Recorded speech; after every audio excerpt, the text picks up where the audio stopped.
Hello students, so today we are going to start lecture number 5 of basic mathematics. Okay, तो चलिए start करते हैं। तो आज का हमारा जो फर्स्ट टॉपिक है वो है डेट इज अ पॉलिनोमियल। ठीक है, तो पॉलिनोमियल के बारे में हम लोग पढ़ने वाले हैं बिकॉज पॉलिनोमियल की जो रिक्वायरमेंट है वो आपको होगी नेक्स्ट चैप्टर जो हम लोग इसके बाद पढ़ेंगे इनइक्वालिटी में। तो आपको पॉलिनोमियल का बेसिक नॉलेज होना चाहिए कि पॉलिनोमियल किसे बोलते हैं, पॉलिनोमियल की डिग्री क्या होती है, ठीक है ना, पॉलिनोमियल इन वन वेरिएबल, ठीक है ना, polynomial in two variable and so on. ठीक है, तो ये सारी चीज़ें आपको पता होनी चाहिए। तो फर्स्ट हमारा पॉइंट है पॉलिनोमियल इन वन वेरिएबल। तो देखो क्या लिखा है, an algebraic expression of the form. ठीक है, एक एल्जेब्रिक एक्सप्रेशन आपको लिखा है पी एक्स। पी एक्स का मतलब यहाँ पे ये होता है बच्चों, P स्टैंड्स फॉर पॉलिनोमियल, एक पॉलिनोमियल एक्सप्रेशन लिखा हुआ है और जो ब्रैकेट में x लिखा है इसका मतलब ये होता है कि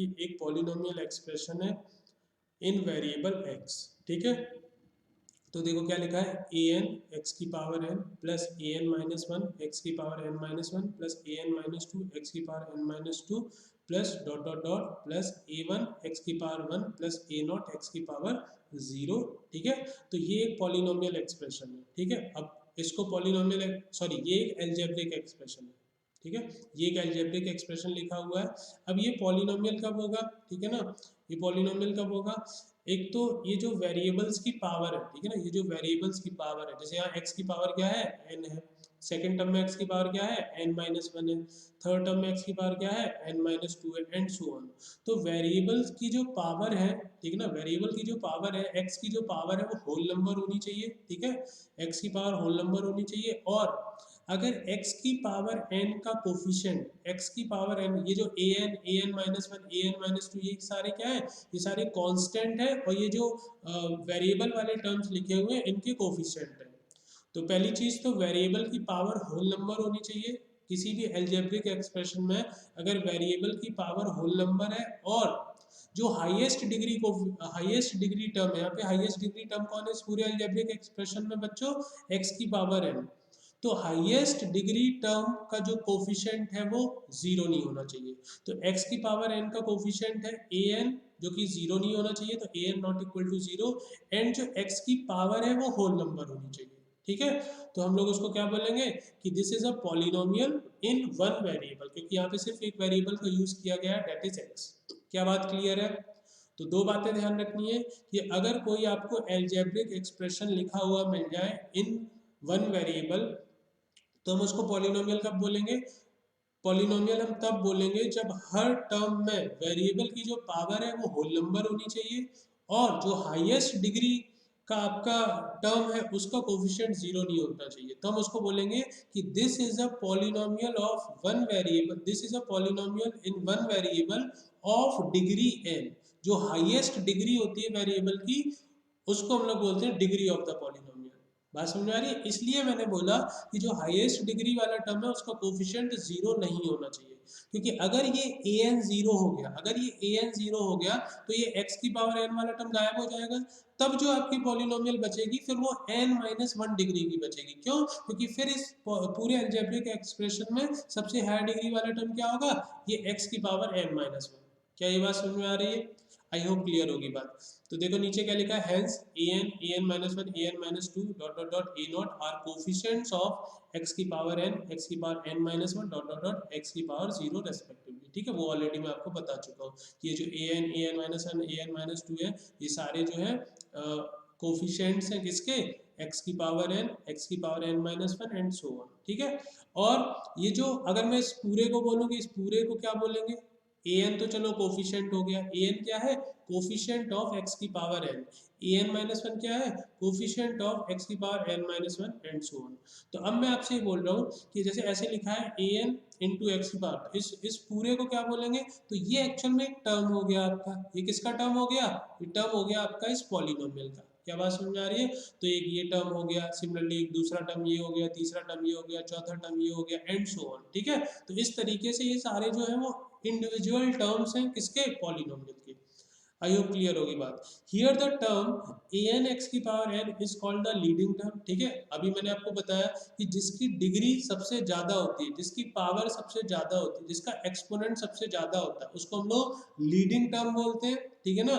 और उस लीडिंग टर्म का जो कोफिशिएंट होता है उसको क्या बोलते हैं बच्चों, लीडिंग कोफिशिएंट बोलते हैं। क्या बात समझ में आ रही है। ये जिस वेरिएबल की पावर जिस टर्म में सबसे ज्यादा होती है, तो x की पावर n जो है वो हाईएस्ट डिग्री है इस पूरे एक्सप्रेशन में, तो इस पूरे टर्म को बोलेंगे लीडिंग टर्म। और इस लीडिंग टर्म का जो कोफिशिएंट होगा डेट इज an को क्या बोलेंगे, लीडिंग कोफिशिएंट, ठीक है। तो यहाँ पे देखो एक डायग्राम भी मैंने बना रखा है आपको समझाने के लिए। मैंने एक यहाँ पे पॉलिनोमियल लिया, ठीक है, पॉलिनोमियल इन वेरिएबल u, ये देखो लिखा हुआ है p स्टैंड्स फॉर पॉलिनोमियल, और ये u जो लिखा है वो क्या है, वो ये बता रहा है कि u वेरिएबल में पॉलिनोमियल लिखी है। जरूरी नहीं है हमेशा x में लिखी हो, अगर px लिखा है तो px का मतलब होता है पॉलिनोमियल इन वेरिएबल x, py लिखा है तो उसका मतलब होता है पॉलिनोमियल इन वेरिएबल y, pt लिखा है उसका मतलब होता है पॉलिनोमियल इन वेरिएबल t, pu लिखा है उसका मतलब polynomial in variable u, and so on, ठीक है। तो एक पॉलिनोमियल मैंने ली 1/2 u cube minus 3u square plus 2u minus 4। तो इस पॉलिनोमियल में देखो टोटल कितने टर्म्स हैं, 4 टर्म्स हैं। ये देखो ये लिखा हुआ है, ये पहला टर्म, ये दूसरा टर्म, ये तीसरा टर्म और ये चौथा टर्म, ठीक है। ये 4 टर्म्स हो गए, ये देखो लिखा हुआ है टर्म्स, ठीक है। यहाँ पे वेरिएबल क्या है ऑलरेडी मैं बता चुका हूँ, पी से ही समझ में आ गया था कि वेरिएबल u में लिखी हुई है आपकी पॉलिनोमियल। तो ये जो u क्यूब हो गया, u स्क्वायर हो गया, u हो गया, ये सारे क्या है, वेरिएबल है, ठीक है। तो यहाँ पे u जो है वो वेरिएबल है। अच्छा कोफिशिएंट क्या क्या है, तो यहाँ देखो पहले टर्म में u क्यूब का कोफिशिएंट क्या है 1/2, सेकंड टर्म में u स्क्वायर का कोफिशिएंट क्या है -3, थर्ड टर्म में u का कोफिशिएंट क्या है 2, और फोर्थ टर्म में तो वो तो कांस्टेंट टर्म है, ठीक है। तो यहाँ पे तो आपका कोफिशिएंट -4 हो गया। क्लियर है। तो किसी भी पॉलिनोमियल में आपको ये पता होना चाहिए कि कितने टर्म्स लिखे हुए हैं, किस वेरिएबल में पॉलिनोमियल लिखी हुई है, उसमें कौन कौन से कोफिशिएंट्स हैं, ये सारी चीजें आई थिंक आपको इस डायग्राम से क्लियर होंगी, ठीक है। ओके जीरो पॉलिनोमियल, तो जीरो पॉलिनोमियल किसे कहते हैं बच्चा, जहां पे पॉलिनोमियल की डिग्री क्या हो आपकी, चलो एक बार पढ़ लेते हैं फिर मैं आपको एक्सप्लेन करता हूँ। तो देखो कॉन्स्टेंट्स 2 -2 √2 3/2, ठीक है, and a can be written as 2x की पावर 0 -2x की पावर 0 √2x की पावर 0 3/2x की पावर 0 एंड ax की पावर 0 रेस्पेक्टिवली। तो देखो इन्होंने कुछ कांस्टेंट लिए, एक 2 लिया, एक -2 लिया, √2 लिया, 3/2 लिया, और भी ले सकते हो या इनके अलावा कुछ आप डिफरेंट भी ले सकते हो, कोई प्रॉब्लम नहीं है, और एक और कांस्टेंट लिया है a। तो इन सब में देखो एक कॉमन चीज है, पहली बात तो ये सारे कांस्टेंट है, और अगर कोई कांस्टेंट टर्म लिखा होता है तो वहाँ पे आपको वेरिएबल नहीं दिखेगा, ऑब्वियस बात है। वेरिएबल नहीं दिखेगा इसका मतलब क्या है कि वहाँ पे वेरिएबल की पावर 0 है। क्या बात समझ में आ रही है। तो इन्हीं पांचों टर्म्स को हम ऐसे भी लिख सकते हैं, 2 को क्या लिखा 2 इंटू एक्स की पावर 0, -2 को क्या लिखा -2 इंटू एक्स की पावर 0, √2 को क्या लिखा √2 इंटू एक्स की पावर 0, 3/2 को क्या लिखा 3/2 इंटू एक्स की पावर 0, a को क्या लिखा a इंटू एक्स की पावर 0 रेस्पेक्टिवली, ठीक है। ये जो अभी 5 टर्म हमने ये लिखे हैं और ये जो स्टार्टिंग में पार्ट वो सेम ही है, ठीक है, क्योंकि कांस्टेंट टर्म में वेरिएबल आपको दिखेगा नहीं। अब वेरिएबल दिखाने के लिए फिर मुझे इस तरीके से लिखना पड़ेगा कि भाई वेरिएबल की पावर क्या है 0 है, ठीक है। तो आगे पढ़ते हैं, therefore these constant are expressed as polynomials which contain single term in variable x and the exponent of the variable is 0। यहाँ पे जो वेरिएबल है उसकी एक्सपोनेंट क्या है हर टर्म में 0। तो कोई भी अगर कांस्टेंट टर्म होता है वहाँ आपको वेरिएबल देखने को नहीं मिलता है, अगर स्टिल आपको उसको वेरिएबल के फॉर्म में रिप्रेजेंट करना है तो आप वेरिएबल की पावर 0 लगा के उसको लिख सकते हैं, ठीक है। Thus we can define a constant as a constant polynomial। तो जो कांस्टेंट्स होते हैं उन्हीं को हम लोग क्या बोलते हैं, कांस्टेंट पॉलिनोमियल बोलते हैं। क्या ये बात समझ में आ रही है। तो अगर मैंने बोला 5, ऐसे मैंने 5 लिख दिया तो मैं बोलूँगा ये कैसी पॉलिनोमियल, तो आप बोलोगे कि ये कांस्टेंट पॉलिनोमियल है। क्या ये बात समझ में आ रही है। क्यों कांस्टेंट पॉलिनोमियल है, क्यों कांस्टेंट पॉलिनोमियल है बच्चों, क्योंकि मैं 5 को ऐसे लिख सकता हूँ 5 इंटू एक्स की पावर 0, ठीक है। तो अगर किसी पॉलिनोमियल में वेरिएबल की पावर 0 होती है, वेरिएबल का एक्सपोनेंट 0 होता है, तो हम उसको बोलते हैं कांस्टेंट पॉलिनोमियल। क्या बात समझ में आ रही है, ठीक है। कोई भी आप कांस्टेंट ले लो। अब इसी का कांस्टेंट पॉलिनोमियल का एक स्पेशल केस होता है, आप बोल सकते हो पर्टिकुलर केस होता है, कि जो कांस्टेंट 0 होता है, ये जो कांस्टेंट 0 होता है इसको हमने एक स्पेशल नाम दे दिया, क्या जीरो पॉलिनोमियल। क्या बात समझ में आ रही है, जीरो पॉलिनोमियल, क्या बात समझ में आ रही है? ठीक है, क्यों दे दिया? क्योंकि यार देखो, अगर मैं जीरो के साथ लिखूं x की पावर जीरो, या मैं जीरो के साथ लिखूं x की पावर वन, या मैं जीरो के साथ लिखूं x की पावर टू, या मैं जीरो के साथ लिखूं x की पावर थ्री, तो वो सबका मतलब तो जीरो ही है। ठीक है, तो इसलिए इसको एक अलग नाम दे दिया। ठीक है, क्योंकि देखो बाकी कांस्टेंट में क्या है, जैसे ये टू था, टू को मैंने लिखा टू इंटू एक्स की पावर जीरो, तो टू इंटू एक्स की पावर जीरो टू ही रहेगा। तो क्या मैं टू को ऐसे लिख सकता हूँ टू इंटू एक्स की पावर वन? नहीं लिख सकता, क्यों? क्योंकि वो टू एक्स हो जाएगा। क्या ये बात समझ में आ रही है? टू को मैं सिर्फ क्या लिख सकता हूँ बच्चों, टू इंटू एक्स की पावर जीरो। टू को मैं ऐसे नहीं लिख सकता, टू इंटू एक्स की पावर वन। बात समझ में आ रही है? क्योंकि ये टू एक्स हो जाएगा, और जबकि ये तो टू लिखा है, तो टू को टू एक्स थोड़ी ना लिख दोगे। और टू को ऐसे लिख सकते हो टू इंटू एक्स की पावर जीरो। बट जीरो के केस में क्या है, आप जीरो के साथ एक्स की पावर जीरो लिख दो, जीरो के साथ एक्स की पावर वन लिख दो, जीरो के साथ एक्स की पावर टू लिख दो, जीरो के साथ एक्स की पावर थ्री लिख दो, जीरो के साथ आप एक्स की कोई भी दुनिया की पावर लिख दो, वो रहेगा जीरो ही। ठीक है, तो इसलिए उसको एक अलग नाम दे दिया जीरो पॉलिनोमियल। बाकी अगर जीरो के अलावा, या आप ऐसे बोल सकते कोई भी नॉन जीरो कांस्टेंट लिखा है, तो मैं इसको कांस्टेंट पॉलिनोमियल बोलूंगा, और जीरो को स्पेशली मैंने एक नाम दे दिया जीरो पॉलिनोमियल। क्या बात समझ में आ रही है? ठीक है, ओके। डिग्री ऑफ पॉलिनोमियल देख लेते हैं। तो जैसा कि मैंने आपको फर्स्ट स्लाइड में ही बताया था कि अगर कोई पॉलिनोमियल लिखी है इन वेरिएबल एक्स, तो उस पूरी पॉलिनोमियल में काफ़ी सारे टर्म्स होंगे। तो जिस टर्म में वेरिएबल की जो डिग्री है, वेरिएबल का जो एक्सपोनेंट है सबसे हाईएस्ट होगा, सबसे लार्जेस्ट होगा, उसी को हम लोग बोलेंगे डिग्री ऑफ पॉलिनोमियल। ठीक है, तो देखो पढ़ लेते हैं थोड़ा। Degree of the polynomial in one variable is the largest exponent of the variable. क्या बात समझ में आ रही है? Degree of polynomial in one variable किसको बोलते हैं? Degree of the polynomial in one variable is the largest exponent of the variable. जो वेरिएबल का सबसे लार्जेस्ट एक्सपोनेंट होता है उसी को डिग्री ऑफ द पॉलिनोमियल बोलते हैं। For example the degree of the polynomial, ये देखो एक पॉलिनोमियल का एग्जांपल दिया है ये आपके सामने, इसकी डिग्री क्या होगी? तो आप इसमें देखो सबसे हाईएस्ट डिग्री वाला टर्म कौन सा, हाईएस्ट एक्सपोनेंट वाला टर्म कौन सा लिखा है? ये 3x की पावर 7। यहाँ पे इसकी डिग्री कितनी होगी बच्चों? 7 होगी। क्या बात समझ आ रही है? फिर ये देखो एक और एग्जांपल आपके सामने लिखा हुआ है 5x की power 6 minus 4x square minus 6। इस पूरे एक्सप्रेशन में वेरिएबल की हाईएस्ट डिग्री कितनी है बच्चों? ये है 6। क्या बात समझ में आ रही है?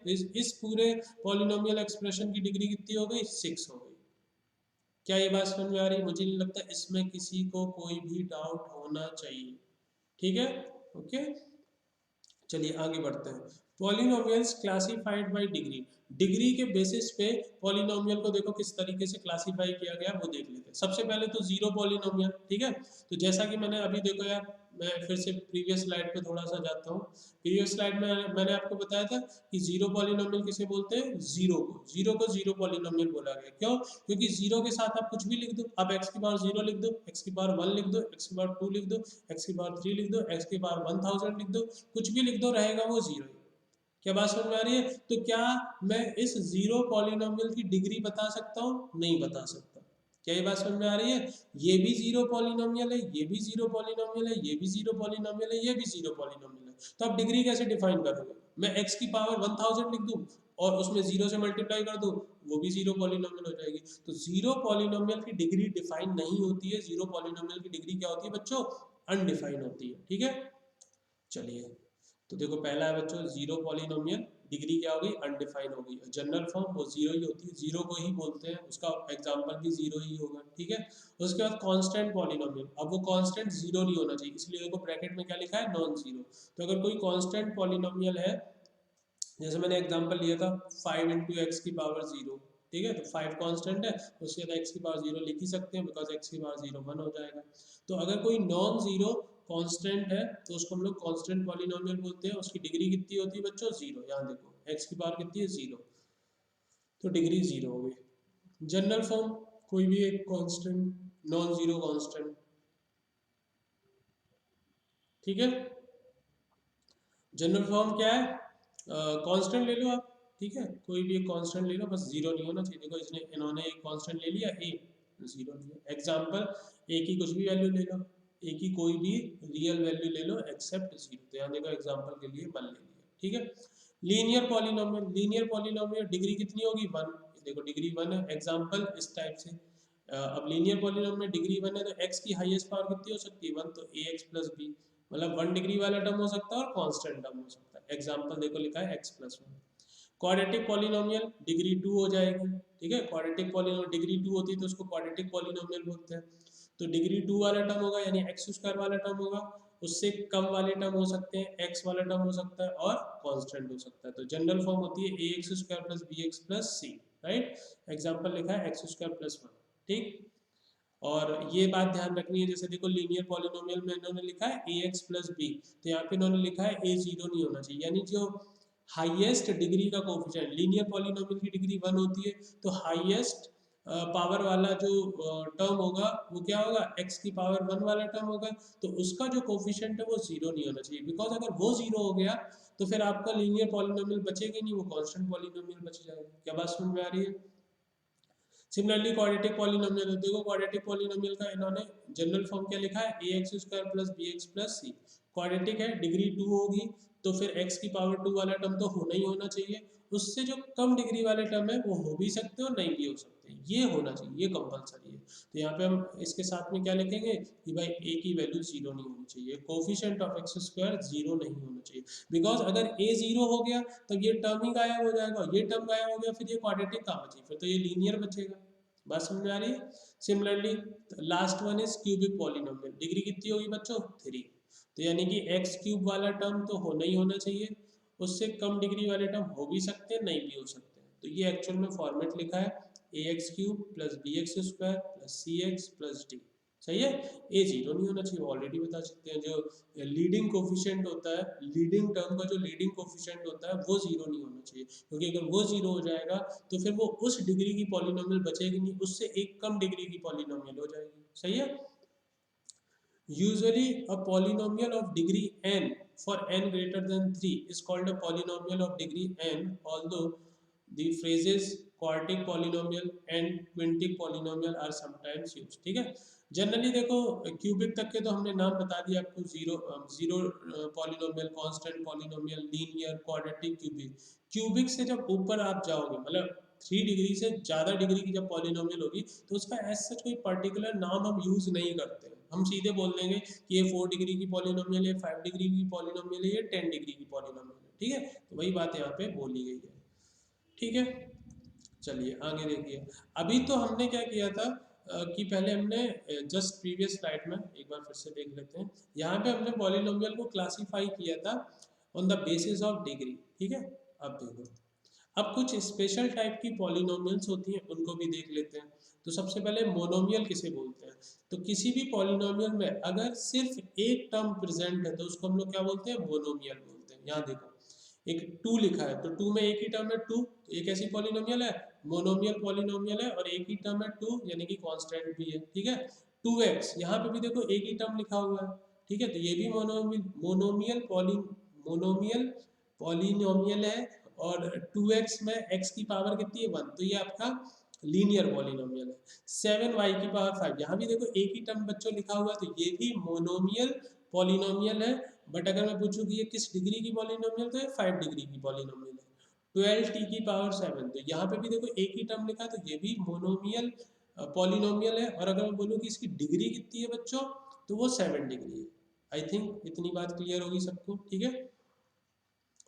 बाइनोमियल की बात करते हैं, ठीक है, बाइनोमियल की बात करते हैं। Polynomials having exactly two dissimilar terms are called binomial, ठीक है। तो अगर किसी पॉलिनोमियल में दो टर्म लिखे हुए हैं, एग्जैक्टली दो टर्म लिखे हुए हैं, तो हमको क्या बोलेंगे बेटा, बाइनोमियल पॉलिनोमियल बोलेंगे, ठीक है। मतलब ये स्पेशल नाम दे रखे हैं कि अगर किसी पॉलिनोमियल में एक टर्म है तो मोनोमियल बोल दो, किसी पॉलिनोमियल में दो टर्म है तो उसको बाइनोमियल बोल दिया, किसी पॉलिनोमियल में 3 टर्म्स हैं तो उसको ट्राइनोमियल बोल दिया, एंड सो ऑन, राइट। तो यहाँ देखो एक पॉलिनोमियल px दी है जिसमें दो टर्म है 2x एंड 1, तो इसको बाइनोमियल बोलेंगे। ये देखो एक पॉलिनोमियल दे रखी है ry करके, मतलब y के टर्म्स में पॉलिनोमियल दे रखी है, इसमें भी दो टर्म है, इसको भी बाइनोमियल बोल दिया।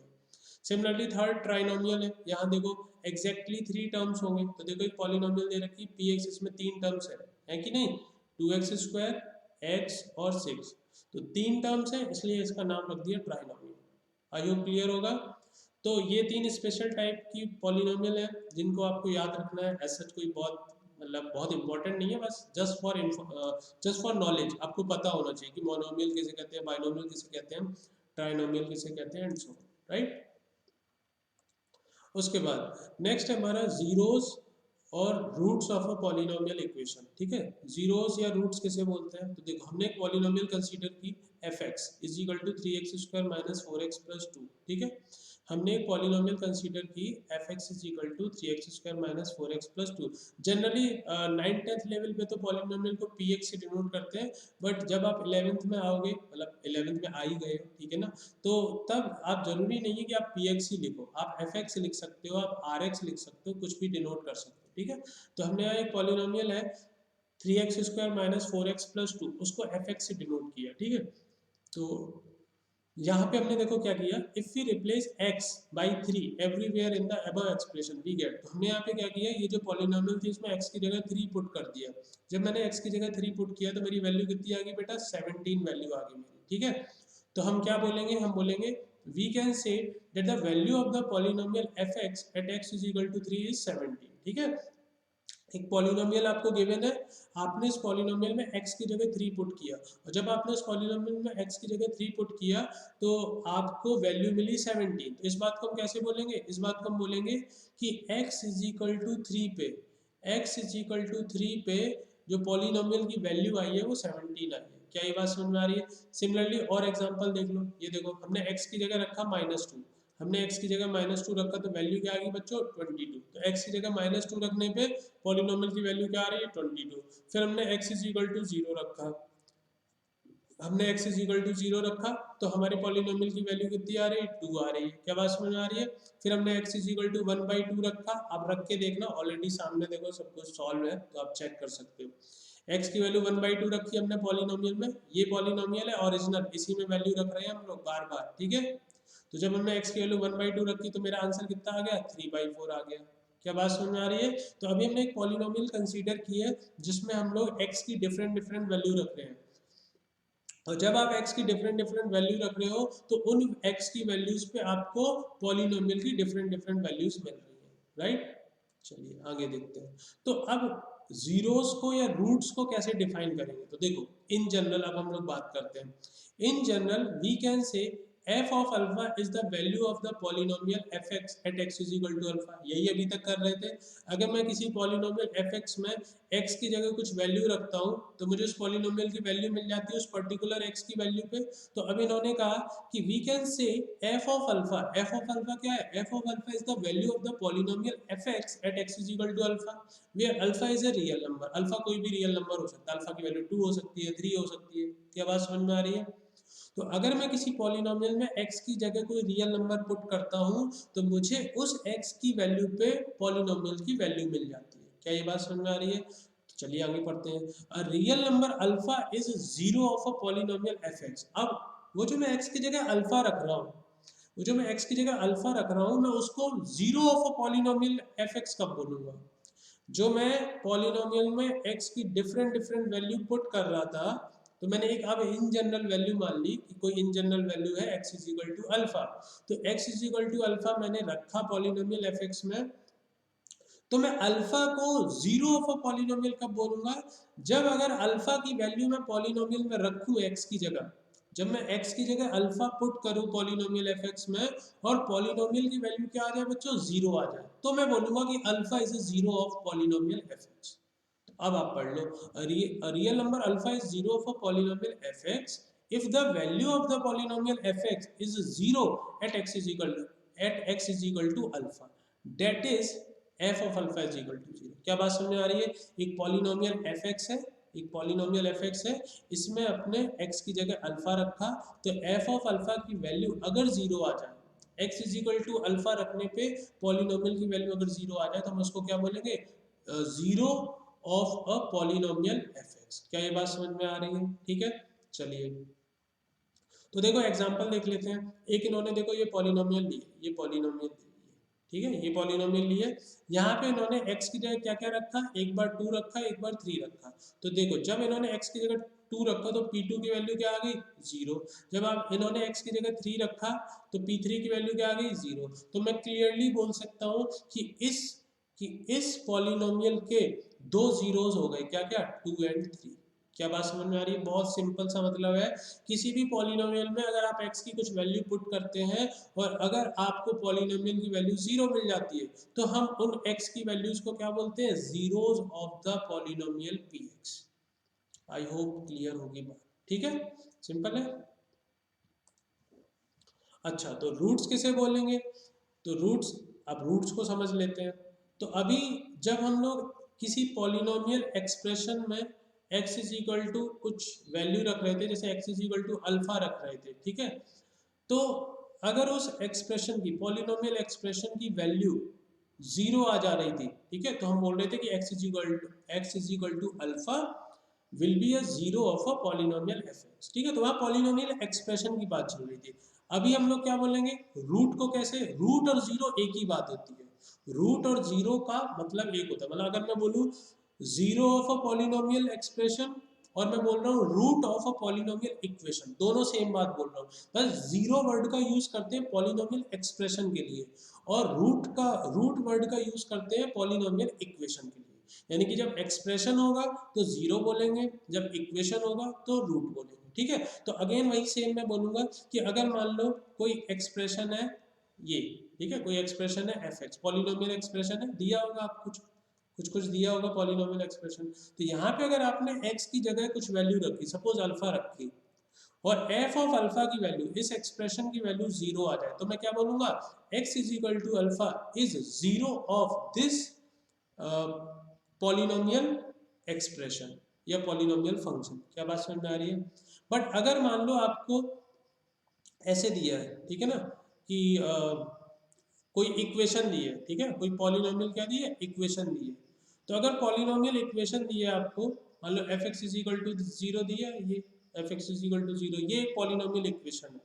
अब इसमें अगर मैं x या अल्फा रख रहा हूँ और अगर x is equal to alpha रखने पे ये इक्वेशन सेटिस्फाई हो जाए, सेटिस्फाई होने का मतलब है LHS is equal to RHS आ जाए, मतलब अगर RHS में ऑलरेडी 0 है तो LHS की वैल्यू भी क्या आ जाए, 0 आ जाए, तो हम बोलेंगे कि x is equal to alpha इस पॉलिनोमियल इक्वेशन का क्या है, आपका रूट, ठीक है। तो बहुत सिंपल है। अगेन जीरो का यूज, मतलब जीरो वर्ड का यूज हम कब करते हैं, पॉलिनोमियल एक्सप्रेशन के लिए, और रूट वर्ड का यूज करते हैं पॉलिनोमियल इक्वेशन के लिए। और एक्सप्रेशन और इक्वेशन में सिर्फ क्या फर्क होता है कि मान लो कोई एक्सप्रेशन लिखा है, जैसे ऐसे लिखा है x square minus 3x plus 2, ये एक पॉलिनोमियल एक्सप्रेशन है, इसको मैंने ऐसे px से डिनोट कर दिया, सही है, ये एक पॉलिनोमियल एक्सप्रेशन है। और आगे अगर इसी पॉलिनोमियल एक्सप्रेशन कि आगे मैं इक्वल टू 0 लगा दूं तो ये पॉलिनोमियल इक्वेशन बन गई। क्या बात समझ में आ रही है? ठीक है, तो ये देखो लिखा भी हुआ है, कंसीडर द पॉलिनोमियल, ये देखो ये पॉलिनोमियल एक्सप्रेशन है और इसी को 0 लगा के लिख दिया तो ये पॉलिनोमियल क्या बन गया, इक्वेशन बन गई। बस इतना सा फर्क है, ठीक है। तो 0 बोलो या रूट बोलो सेम बात होती है। 0 का यूज हम लोग, 0 वर्ड का यूज तब करते हैं जब एक्सप्रेशन की बात होती है, पॉलिनोमियल एक्सप्रेशन की बात करते हैं, और रूट वर्ड का यूज तब करते हैं जब पॉलिनोमियल इक्वेशन की बात करते हैं। That is the only difference between zero of a polynomial expression and root of a polynomial equation. I hope सारी चीजें क्लियर होगी, ठीक है। तो देखो इन्होंने लिखा भी है, ये एक एग्जांपल लिया, देखो बड़ा अच्छा सा example, 2/3 is a zero of the polynomial this. क्या बात समझ में आ रही है? अगर आप इस पॉलिनोमियल एक्सप्रेशन में, अगर आप इस पॉलिनोमियल एक्सप्रेशन में x की जगह 2/3 रखेंगे तो इसकी वैल्यू 0 आ जाएगी, तो इसका जीरो ऑफ अ पॉलिनोमियल हो गया। और अब आपको इसका रूट निकालना है, तो अब आप क्या करोगे, इसी पॉलिनोमियल इक्वेशन को 0 के इक्वल किया और यहाँ से देखो सॉल्व करोगे तो क्या आ जाएगा, 3x इज इक्वल टू 2, तो x की वैल्यू कितनी आ गई, 2/3, ये इसका रूट हो गया। तो देखो रूट और 0 सेम बात, ठीक है। चलिए आगे बढ़ते हैं। रिमाइंडर थ्योरम, ये भी आपने पढ़ी होगी, आई थिंक 9th या 10th में आपको ये रिमाइंडर थ्योरम पढ़ाई जाती है, ठीक है। तो चलिए देख लेते हैं। Let px be a polynomial of degree greater and equal to 1, यानी कि कोई पॉलिनोमियल है px जिसकी डिग्री 1 या 1 से ज़्यादा है, ठीक है, यानी या तो लीनियर है या लीनियर से ज़्यादा डिग्री की पॉलिनोमियल है। And a is any real number, a कोई रियल नंबर है, ठीक है। If px is divided by x minus a, मतलब कोई पॉलिनोमियल है px, ठीक है, उसको हमने किससे डिवाइड किया, x माइनस a से डिवाइड किया, ठीक है। और x माइनस ए से डिवाइड करेंगे तो जो रिमाइंडर आएगा वो क्या आएगा आपका पी ए आ जाएगा। क्या ये बात समझ में आ रही है? This is a remainder theorem. मैं बहुत ज़्यादा डिटेल में नहीं जाऊंगा बिकॉज 9th-10th की बातें हैं, हर बच्चे को पता होती है कि रिमाइंडर थ्योरम क्या होती है। बस मैं रिवाइंड करवाना चाहता हूँ कि आपको ये याद भी रखना है आगे भी, ठीक है। जब आगे यूज होगा, आप कोई भी किसी भी चैप्टर में रिमाइंडर थ्योरम का यूज होगा तो आपको पता होना चाहिए कि एक्चुअल में रिमाइंडर थ्योरम क्या होती है, ठीक है। तो स्टेटमेंट क्या है बच्चों, फिर से एक बार सुन लो, आई थिंक सबको पहले से पता होगा। Let p x be a polynomial, p x एक पॉलिनोमियल है of degree greater and equal to 1 and a is any real number. एक पॉलिनोमियल पी एक्स है और कोई रियल नंबर है ए। और अगर आप पी एक्स को, ये स्टेटमेंट लिखा हुआ है, अगर आप पी एक्स को एक्स माइनस ए से डिवाइड करते हैं तो जो रिमाइंडर आएगा वो पी ए आएगा। पी ए का मतलब क्या है? पी ए का मतलब ये है कि हमने पॉलिनोमियल में एक्स की जगह क्या पुट कर दिया, ए रख दिया। क्या बात समझ में आ रही है? एक एग्जांपल देख लो। एक हमने पॉलिनोमियल ली p x which is x cube minus 7x² plus 6x plus 4, ठीक है। और हमने इस पी एक्स को, इस पॉलिनोमियल को x माइनस 6 से डिवाइड किया और हमसे बोला गया कि रिमाइंडर निकालो, ठीक है। तो अभी एक तो हम डायरेक्ट रिमाइंडर निकाल लेते हैं, जो अभी हमने थ्योरम, जो रिमाइंडर थ्योरम बोलती है, रिमाइंडर थ्योरम क्या बोलती है कि अगर आप किसी पॉलिनोमियल पी एक्स को x माइनस ए से डिवाइड कर रहे हैं तो रिमाइंडर पी ए आ जाता है। तो पॉलिनोमियल क्या है बच्चों? पॉलिनोमियल है p x is equal to x cube minus 7x² और प्लस का 6x प्लस 4, ये है आपकी पॉलिनोमियल पी एक्स, ठीक है। अब मैं इसको डिवाइड कर रहा हूँ इससे x माइनस 6 से, तो बेसिकली मैं क्या करूंगा, इस पॉलिनोमियल में पुट करूंगा x इज इक्वल टू 6। ये कहाँ से आया? आपको क्या बोला है? आपको बोला है ना कि x माइनस 6 से डिवाइड करना है, तो आप क्या करो, जिस फैक्टर से डिवाइड करते हो उसको 0 के इक्वल कर दो, तो वहां से x की वैल्यू आ गई ये 6। अब ये x की वैल्यू उठा के पॉलिनोमियल में रख दो, तो देखो p6 की वैल्यू जो आएगी यही आपका रिमाइंडर होगा। तो यहाँ पे 6 रखोगे तो देखो इन्होंने ये रखा है, ये आप देख सकते हो, ये देखो ये रखा है और इसको सॉल्व किया, सॉल्व करके वैल्यू कितनी आई 4। तो यानी कि हमें ये बात पता चली रिमाइंडर थ्योरम से कि अगर एक पॉलिनोमियल ये पी एक्स है, इसको मैं x माइनस 6 से डिवाइड करता हूँ तो रिमाइंडर कितना आ रहा है बच्चों 4। और कैसे आया? रिमाइंडर थ्योरम का यूज करके। रिमाइंडर थ्योरम क्या कहती है कि अगर किसी पॉलिनोमियल को x माइनस ए से डिवाइड करो तो रिमाइंडर पी ए आता है। तो बस मैंने वही निकाल दिया, तो p6 की वैल्यू 4 आ गई। अब आप इसको आराम से डिवाइड करके देख लो, जो लॉन्ग डिवीजन मेथड होता है। तो x माइनस 6 से मैंने इस क्यूबिक पॉलिनोमियल को डिवाइड किया। डिवाइड करना सबको आता होगा, ये सामने डिवीजन लिखा हुआ है, आप इसको चेक कर लेना, लॉन्ग डिवीजन सबको आता है। तो देखो रिमाइंडर 4 आ रहा है। तो यानी आप लॉन्ग डिवीजन करोगे टाइम लगेगा, तो रिमाइंडर थ्योरम ने आपका वो जो टाइम है वो कम कर दिया, आप ऐसे बोल सकते हो। क्या बात समझ में आ रही है? रिमाइंडर थ्योरम से जिस काम में शायद 2 मिनट लग रहे थे, तो वो काम शायद अब आधे मिनट में हो जाए। क्या बात समझ में आ रही है? तो जब भी किसी पॉलिनोमियल पी एक्स को x माइनस ए से डिवाइड करेंगे तो रिमाइंडर हमेशा क्या आएगा, पी ए। ये बात आपको ध्यान रखनी है, ठीक है। चलिए आगे बढ़ते हैं। अब कुछ कुछ पॉइंट हैं जो जनरली यूज होते हैं, तो वो लिखे हुए आप देख सकते हो। तो देखो, अगर मैं किसी पॉलिनोमियल पी एक्स को, बात समझना, बहुत छोटे छोटे और इंपॉर्टेंट पॉइंट है। अगर मैं किसी पॉलिनोमियल पी एक्स को x प्लस ए से डिवाइड कर रहा हूँ तो रिमाइंडर क्या आएगा? अभी मैंने बताया कि जिस फैक्टर से भी डिवाइड करते हो उसको 0 के इक्वल करो, वहां से x की वैल्यू आ जाएगी। x की वैल्यू क्या आ गई? Minus a. तो आपको पॉलिनोमियल में x की जगह क्या रखना है बच्चों? Minus a. तो रिमाइंडर कितना हो गया पहले केस में? p ऑफ माइनस ए। ये देखो ये लिखा हुआ है, ये लिखा हुआ है, बात समझ में आ रही है? अब देखो इन्होंने बोला सेकंड पार्ट में, ये तो पहला हो गया। सेकंड पार्ट में बोला जो पी एक्स है पॉलिनोमियल, उसको डिवाइड कर रहे हैं ए एक्स माइनस बी से। मैंने आपको क्या बोला है? जिससे भी डिवाइड कर रहे हैं उसको 0 के इक्वल करो और यहाँ से जरा x की वैल्यू निकालो, कितनी आ गई? b बाई ए। अब आप क्या करोगे, इस x की वैल्यू को पॉलिनोमियल में रख दोगे x की जगह, तो क्या आ जाएगा? p of b by a. ये रिमाइंडर हो गया, ये देखो ये लिखा हुआ है। क्या बात समझ में आ रही है? ये देखो नेक्स्ट पॉलिनोमियल है, थर्ड पॉइंट में पी एक्स पॉलिनोमियल है, इसको किससे डिवाइड कर रहे हैं बच्चों? ए एक्स प्लस बी से। तो ए एक्स प्लस बी से अगर आप किसी पॉलिनोमियल को डिवाइड कर रहे हो तो आपने उसको 0 के इक्वल किया, यहाँ से देखो x की वैल्यू कितनी आ जाएगी बच्चों? माइनस का b अपॉन ए। बस ये x की वैल्यू उठा के पॉलिनोमियल में रख दो x की जगह, तो p of minus b by a. ये आ गया। क्या बात समझ में आ रही है? ठीक है। लास्ट और देख लो, जब इतने देखे हैं तो एक पॉलिनोमियल पी एक्स है जिसको b माइनस ए एक्स से डिवाइड करें, तो b माइनस ए एक्स से डिवाइड करें उसको 0 के इक्वल करो, इसको 0 के इक्वल करोगे तो यहाँ से x की वैल्यू कितनी आ गई बच्चों, b बाई ए। बस ये x की वैल्यू उठा के पॉलिनोमियल में रख दो x की जगह, तो p of b by a, ये देखो ये लिखा हुआ है।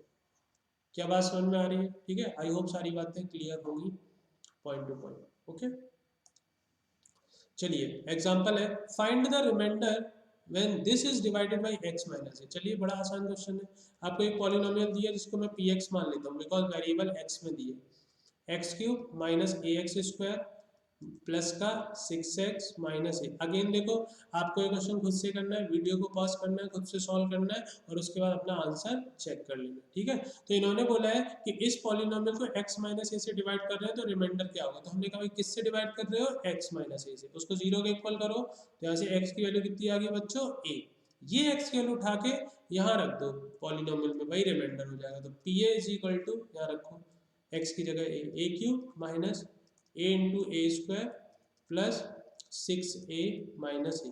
तो ये a into a square a cube से ए क्यूब कैंसिल, तो pa कितना आ गया आपका बच्चों, 6a माइनस ए 5, तो 5a आपका क्या आ गया बच्चों, रिमाइंडर आ गया। क्या मेरी बात क्लियर है सबको, सही है। चलिए नेक्स्ट आते हैं फैक्टर थ्योरम। तो फैक्टर थ्योरम यार बहुत आसान है, ठीक है, रिमाइंडर थ्योरम की तरह ही है, ठीक है ना। रिमाइंडर थ्योरम से आप रिलेट कर सकते हो, मतलब मैं तो वैसे ही बता देता हूँ। तो फैक्टर थ्योरम देखो क्या कहती है, let f x be a polynomial of degree greater and equal to 1। F x एक पॉलिनोमियल है जिसकी डिग्री 1 या 1 से ज़्यादा है, ठीक है, and a B any real constant such that f a is equal to 0, ठीक है। एफ एक्स एक पॉलिनोमियल है जिसकी डिग्री 1 या 1 से ज़्यादा है and a B any real constant, a कोई रियल नंबर है, ठीक है। किस तरह से वो रियल नंबर है कि अगर मैंने उसको पॉलिनोमियल में x की जगह रखा, एफ ए का मतलब क्या है बच्चों, मैंने पॉलिनोमियल एफ एक्स में x की जगह a पुट किया और आपको उसकी वैल्यू क्या मिली बच्चों, वो मिली 0। क्या ये बात समझ में आ रही है? एफ एक्स एक पॉलिनोमियल है और a कोई रियल कांस्टेंट है। हमने क्या किया, उस एफ एक्स पॉलिनोमियल में x की जगह a रखा, तो मुझे x is equal to a पे पॉलिनोमियल की वैल्यू क्या मिल गई, 0। तो अगर a रखने पे पॉलिनोमियल की वैल्यू 0 हो रही है, ठीक है, क्या रखने पे वैल्यू 0 हो रही है, a रखने पे, तो मैं क्या करूंगा, x is equal to a उसका क्या हो गया, x is equal to a उसका एक 0 हो गया। यही तो भी पढ़ा था पहले हम लोगों ने कि अगर किसी पॉलिनोमियल में आपने x की जगह कोई वैल्यू पुट की और वो वैल्यू रखने से अगर पॉलिनोमियल की वैल्यू 0 आ जाती है तो हम उसको क्या बोलते हैं, 0 ऑफ द पॉलिनोमियल। तो हमने कहा x is equal to a जो है वो इस पॉलिनोमियल का 0 हो गया। तो अगर मैं a को इधर ले आऊँ, अगर मैं a को इधर ले आऊँ लेफ्ट हैंड साइड में, तो x माइनस a क्या बन गया, आपका फैक्टर बन गया, ये x माइनस a एक फैक्टर बन गया। तो बस इसी को बोलते हैं फैक्टर थ्योरम। क्या बात समझ में आ रही है? तो देखो यहाँ क्या लिखा है, अब स्टार्टिंग से पढ़ लो।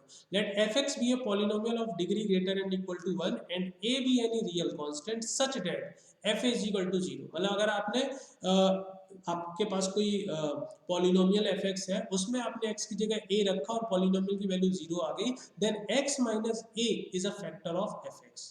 क्या बात समझ में आ रही है? एंड कन्वर्सली आप ऐसे भी बोल सकते हो कि अगर x माइनस ए फैक्टर है किसका, fx का, तो अगर आप यहाँ से x की वैल्यू निकाल के यहाँ पुट करेंगे तो fx की वैल्यू क्या आ जाएगी, fx की वैल्यू 0 आ जाएगी। क्या बात समझ में आ रही है?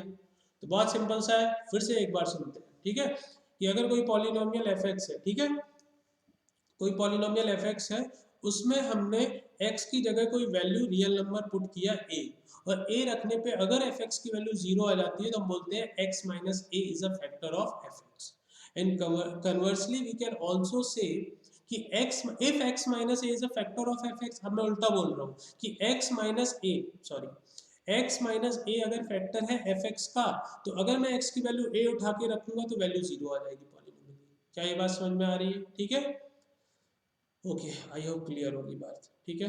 चलिए तो ठीक है, ये प्रूफ लिखा हुआ है, ये आप पढ़ लेना, उतना इम्पोर्टेंट नहीं है बिकॉज 11th में आ गए हो, तो अब ये तो 9th 10th के प्रूफ है तो उतने इम्पोर्टेंट नहीं है, बट फिर भी मैंने लिख रखा है, अगर किसी बच्चे को समझना है समझ सकता है, और अगर किसी को ना समझ में आए तो आप कमेंट सेक्शन में कमेंट करके बता सकते हैं कि सर हमें प्रूफ भी एक्सप्लेन कर दो तो मैं प्रूफ, अदरवाइज आप समझ जाओगे यार, 11th में आ गए हो तो आप एक बार रीडिंग करोगे आपको सारी चीज़ें समझ में आ जाएंगी, ठीक है।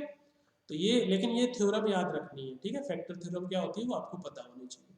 ओके, चलिए, ये इसका कन्वर्स लिखा हुआ है जो मैंने अभी बोला कि अगर x माइनस ए फैक्टर है एफ एक्स का, अगर x माइनस ए फैक्टर है किसी पॉलिनोमियल एफ एक्स का, तो अगर मैं x की वैल्यू a उठा के रखूंगा, देखो x माइनस ए फैक्टर है, x माइनस ए फैक्टर है किसका, इसका एफ एक्स पॉलिनोमियल, तो यहाँ से मैंने x की वैल्यू निकाली, वो a आ गई, इसको 0 के इक्वल करोगे ना तो x की वैल्यू a आएगी। अब ये x is equal to a जब इसमें रखोगे एफ एक्स पॉलिनोमियल में, तो एफ एक्स की वैल्यू क्या आ जाएगी, मतलब एफ ए की वैल्यू क्या आ जाएगी, 0। ये ऑलरेडी अभी पता है, तो ये इसका प्रूफ लिखा है, आप पढ़ लेना, बहुत इजी है, 2 स्टेप का प्रूफ है, समझ में आ जाएगा, ठीक है। उतना इंपॉर्टेंट नहीं है इसलिए मैं एक्सप्लेन नहीं कर रहा हूँ, मैं मतलब ज़्यादा टाइम नहीं देना चाहता हूँ। मेरा यहाँ पे जो मकसद था वो ये था सिर्फ कि आपको फैक्टर थ्योरम पता होनी चाहिए जो आपको 9th और 10th में पढ़ाई जाती है, ठीक है ना। प्रूफ हम 9 10 में बहुत अच्छे से पढ़ते हैं, बट अभी 11 12 में आपको 9 10 वाले प्रूफ करने की ज़रूरत नहीं है, आपको सिर्फ कॉन्सेप्ट पता होने चाहिए और जो भी इम्पोर्टेंट बातें हैं वो आपको पता होनी चाहिए, और वही मोटिव है इन लेक्चर्स के थ्रू आपको बताने का, ठीक है।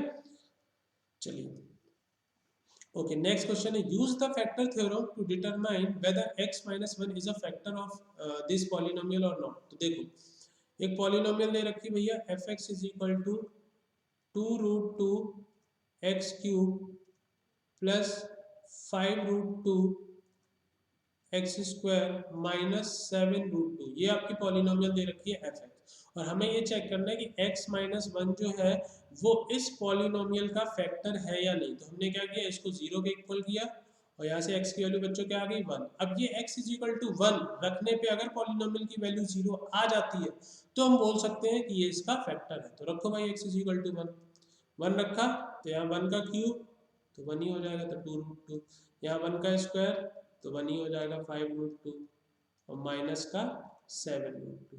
तो ये देखो 2√2 5√2 7√2 ये दोनों ने मिलकर इसको कैंसिल कर दिया, तो यहाँ से f1 की वैल्यू कितनी आ गई बच्चों, 0। और f1 की वैल्यू अगर 0 आ गई तो हम बोल सकते हैं कि x minus 1 is a factor of this polynomial, ठीक है, इजी है, ठीक है। कुछ फॉर्मूले हैं जो आई थिंक आपको पहले से पता होंगे, बट मेरी रिस्पॉन्सिबिलिटी है कि मैं आपको सारी चीज़ें खुद से बता दूं, ताकि बाद में आप ये ना कहो कि आपने ये नहीं बताया वो नहीं बताया, ठीक है। ये आपको 8th 9th 10th से आपको ये सारी आइडेंटिटीज पढ़ाई जाती है, ठीक है, जस्ट रिवीजन चल रहा है हमारा। a प्लस बी का होल स्क्वायर सबको पता है, इसमें कुछ एक्सप्लेनेशन देने की ज़रूरत नहीं है। a माइनस बी का होल स्क्वायर, तो जो a प्लस बी का होल स्क्वायर होता है वो होता है a square plus b square plus 2ab, और अगर a माइनस बी का होल स्क्वायर है तो आपको बस यहाँ 2ab की जगह माइनस 2ab कर देना है, ठीक है।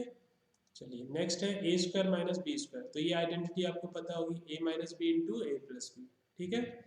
नेक्स्ट है आपका a प्लस बी का होल क्यूब, तो ये भी पता ही होगा आपको, है ना, a cube plus b cube plus 3ab into a plus b. काफ़ी बच्चे ऐसे भी याद करते हैं, a cube plus b cube plus 3ab square plus 3a square B, मतलब काफ़ी बच्चे इसको अंदर मल्टीप्लाई कर देते हैं और फिर वैसे याद करते हैं। तो जैसे भी आपको याद रखना है, याद होना चाहिए, कैसे याद रख रहे हैं इट्स अप टू यू, ठीक है ना। मैं नहीं कह रहा कि मेरे हिसाब से याद रखो, जैसे आप कर सकते हो करो, लेकिन याद होना चाहिए, ठीक है। उसके बाद नेक्स्ट है आपका a माइनस बी का whole cube. a minus b का होल क्यूब क्या होगा बच्चा, जो a प्लस बी का होल क्यूब आपने अभी ऊपर लिखा था जो याद कर रखा है, उसमें हर जगह अगर मैं प्लस की जगह माइनस लिख दूं तो वो a माइनस बी का होल क्यूब हो जाएगा। इस तरीके से आप याद रख सकते हो, कोई कंफ्यूजन नहीं होनी चाहिए। a प्लस बी का होल क्यूब का जो फॉर्मूला होता है उसमें हर जगह प्लस की जगह माइनस लगा दो, जहाँ जहाँ पे प्लस लगा है तो आपका a माइनस बी का होल क्यूब का फॉर्मूला आ जाएगा। नेक्स्ट है आपका ए क्यूब माइनस बी क्यूब। ए क्यूब माइनस बी क्यूब का फॉर्मूला कैसे लिखते हैं, फर्स्ट ब्रैकेट में ए माइनस बी, उसके बाद सेकंड ब्रैकेट में पहले नंबर का स्क्वायर ए स्क्वायर प्लस दोनों नंबर का प्रोडक्ट प्लस सेकंड नंबर का स्क्वायर, ठीक है। याद कर लो बच्चों, x cube minus y cube कैसे लिखेंगे, पहले तो आप दोनों का डिफरेंस लिख दो एक ब्रैकेट में x माइनस वाई, उसके बाद पहले का स्क्वायर प्लस दोनों का प्रोडक्ट प्लस दूसरे का स्क्वायर, सही है, याद होना चाहिए।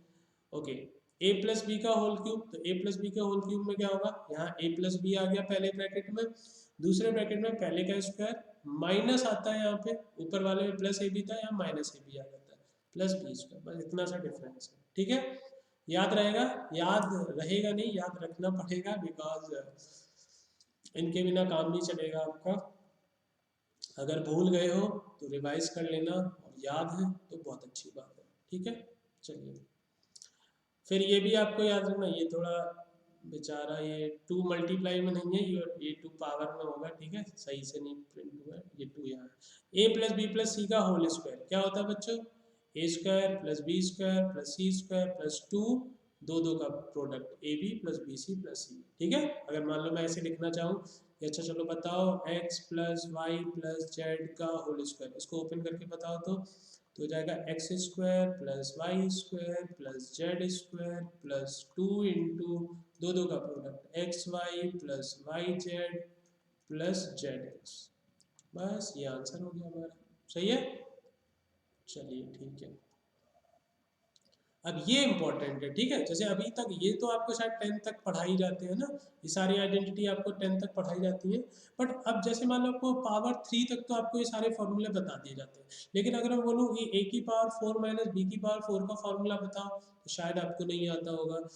सिमिलरली अगर मैं बोलूँ कि a की पावर 5 प्लस बी की पावर 5 का फॉर्मूला लिख के बताओ, तो शायद आप ना बता पाओ। तो उसके लिए जो हमारे जनरल फॉर्मूले हैं वो आपको पता होने चाहिए कि कैसे लिखते हैं हम लोग। ठीक है, तो चलिए पहला फॉर्मूला है a की पावर n माइनस बी की पावर n का फॉर्मूला। देखो इसको कैसे लिखेंगे, a की पावर n माइनस बी की पावर n, तो आप क्या करो, पहले तो आप एक ब्रैकेट में लिख लो a माइनस बी। ठीक है, क्योंकि देखो अभी हमने एक फॉर्मूला लिखा था, एक बार मैं रिमाइंड करवा देता हूँ आपको। ये देखो, सॉरी, ये देखो आपने लिखा ये वाला फॉर्मूला ए स्क्वायर माइनस बी स्क्वायर, यहाँ n की जगह 2 लिखा हुआ है, तो यहाँ पे भी देखो एक फैक्टर a माइनस बी आएगा। फिर आपने लिखा a cube minus b cube, n की जगह 3 आ गया, यहाँ पे भी एक फैक्टर ए माइनस बी आया था। अब मैं उसको जनरल फॉर्म में लिख रहा हूँ। ठीक है, तो पावर एन है तो एक फैक्टर तो ए माइनस बी आएगा। अब देखो आगे कैसे लिखेंगे, अब तुमको देखो यार, तुमको a की पावर n चाहिए और यहाँ एक a लिखा हुआ है, तो आप ऐसे सोचो कि a में किससे मल्टीप्लाई करें कि a की पावर n आ जाए, तो बहुत ऑब्वियस है a की पावर n माइनस 1 से। क्या ये बात समझ में आ रही है, a में किससे मल्टीप्लाई करें कि a की पावर n आ जाए, तो a की पावर n माइनस 1 से करेंगे a का मल्टीप्लाई, a की पावर n आ जाएगा, तो पहला टर्म लिख लिया। अब देखो आगे कैसे सीरीज बढ़ेगी, अब आप क्या करो, a की पावर 1 कम करते जाओ और b की पावर बढ़ाते जाओ, a की पावर n माइनस 3, b की एक पावर बढ़ गई 2, a की पावर n माइनस 4, b की पावर बढ़ गई 3। क्या बात समझ में आ रही है, तो ऐसे करते करते आप जब लास्ट में पहुंचोगे तो क्या होगा कि a की सारी पावर खत्म हो जाएंगी और वो सारी पावर किसको मिल जाएंगी, b को मिल जाएंगी, तो b की पावर लास्ट में क्या आ जाएगा n माइनस 1। क्या बात समझ में आ रही है, a की जितनी पावर से आपने स्टार्ट किया था b की उतनी ही पावर पे एंड होगा जाके। ये है लिखने का तरीका, आई होप क्लियर होगा। एक बार मैं फिर से बता रहा हूँ, समझने की कोशिश करना। और इस तरीके से आप कितनी भी पावर आपको दे दे, अगर मैं बोलूँ a की पावर 10 माइनस बी की पावर 10 का फॉर्मूला लिखो, आप तुरंत लिख दोगे। ठीक है, तो देखो a की पावर n माइनस बी की पावर n है, सबसे पहले तो एक ब्रैकेट में a माइनस बी, उसके बाद देखो अब तुमको पावर n चाहिए, यहाँ पे पावर कितनी है a, तो a में क्या मल्टीप्लाई करेंगे a पे पावर n हो जाए, a की पावर n माइनस 1। ये तो समझाने का तरीका है, अदरवाइज आप ऐसे याद रख सकते हो कि अगर यहाँ a की पावर 1 है, ठीक है, और टोटल पावर कितनी है n, तो आप उसकी एक n की मतलब जो टोटल पावर n है उसमें एक पावर कम लो और वहां से स्टार्ट करो, तो a की पावर n माइनस 1 से स्टार्ट किया और b की पावर एक भी नहीं ली है, तो अब अगले टर्म में क्या होगा, a की एक पावर कम होगी, n माइनस 1 से n माइनस 2 हो गया, और b की एक पावर बढ़ जाएगी, फिर एक एक पावर कम करते रहो a की, और b की एक एक पावर बढ़ाते रहो, और एंड में क्या होगा, a की सारी पावर खत्म हो जाएंगी, तो आपने जितनी पावर से स्टार्ट किया था, a की जितनी पावर से स्टार्ट किया था b की उतनी ही पावर पे एंड करोगे आप। ठीक है, और एक बात ध्यान रखनी है कि इस ब्रैकेट में हर टर्म में, इस ब्रैकेट में हर टर्म में जो वेरिएबल्स होंगे उनकी पावर का जो सम होगा वो हमेशा n माइनस 1 होगा। अब कोई भी टर्म उठा के देख लो, ये देखो n माइनस 3 और 2 का सम कितना होगा बच्चों, n माइनस 1, n माइनस 4 और 3 का सम कितना होगा बच्चों, n माइनस 1। क्या ये बात समझ में आ रही है, ठीक है, तो ये लिखने का तरीका याद रखना। तो एग्जांपल के लिए मैं आपको एक लिख के बता देता हूँ, x की पावर 10 माइनस वाई की पावर 10 का फॉर्मूला लिखना है। ठीक है, तो पहले ब्रैकेट में तो बच्चा x माइनस वाई आ जाएगा। अब दूसरे में लिखते हैं, तो n की वैल्यू कितनी है, 10 है, एक पावर कम करो, x की पावर 9। अब आप क्या करोगे, x की पावर 1 कम करोगे, y की पावर बढ़ेगी, x की पावर कम करोगे, y की पावर बढ़ेगी, x की पावर कम करोगे, y की पावर बढ़ेगी, x की पावर कम करोगे, y की पावर बढ़ेगी, x की पावर कम करोगे, y की पावर बढ़ेगी। ठीक है, x की पावर कम करोगे, y की पावर बढ़ेगी। ठीक है, x की पावर कम करोगे, y की पावर बढ़ेगी, x की पावर कम करोगे, y की पावर बढ़ेगी, और फिर x बिल्कुल ही खत्म हो जाएगा। सॉरी, x खत्म हो गया, y की पावर 9। देखो, x की पावर 9 से स्टार्ट किया था, y की पावर 9 पे एंड हो गया। आई होप अब आपको जरूरी नहीं है कि अब आप a की पावर 2 माइनस बी की पावर 2 का ही फॉर्मूला लिख पाए, या a की पावर 3 माइनस बी की पावर 3 का ही फॉर्मूला लिख पाए। अब अगर n की वैल्यू कुछ भी होगी, इस हिसाब से जो मैंने अभी आपको समझाया है, आप कोई भी फॉर्मूला लिख पाओगे। क्या बात समझ में आ रही है? ठीक है, चलिए, अच्छी बात है। ओके, नेक्स्ट है।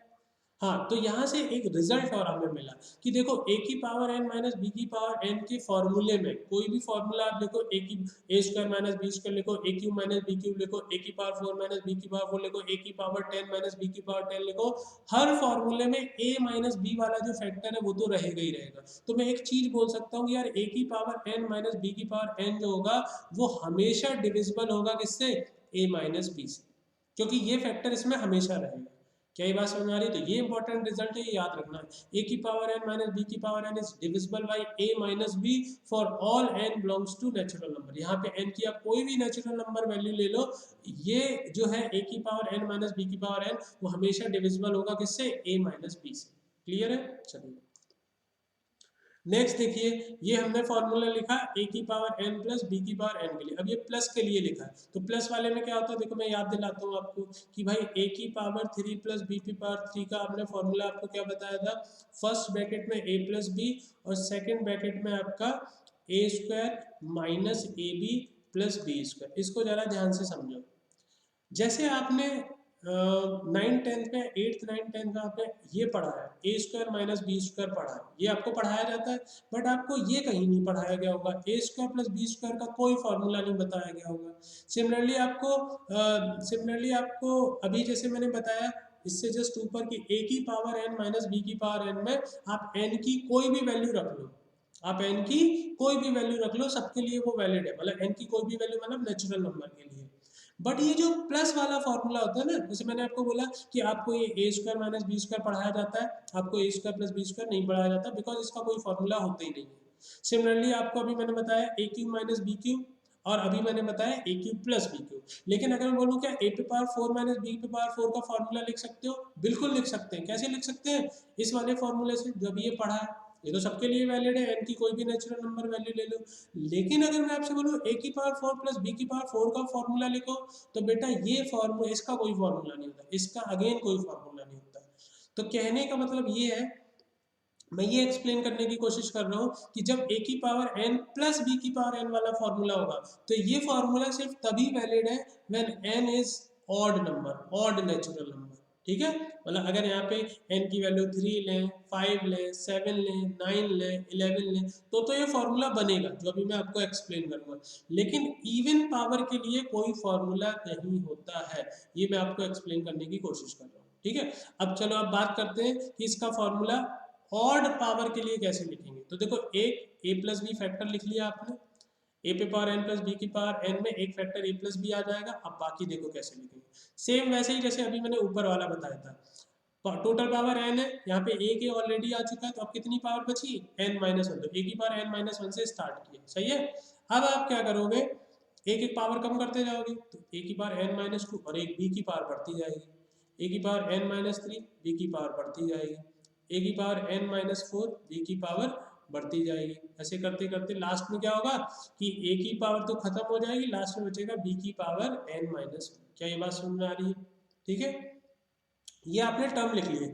ऐसे ही हमने जस्ट ऊपर वाले फॉर्मूले में लिखे थे, बट ऊपर वाले फॉर्मूले में क्या था, मैंने हर जगह प्लस लगा दिया था, प्लस प्लस प्लस प्लस।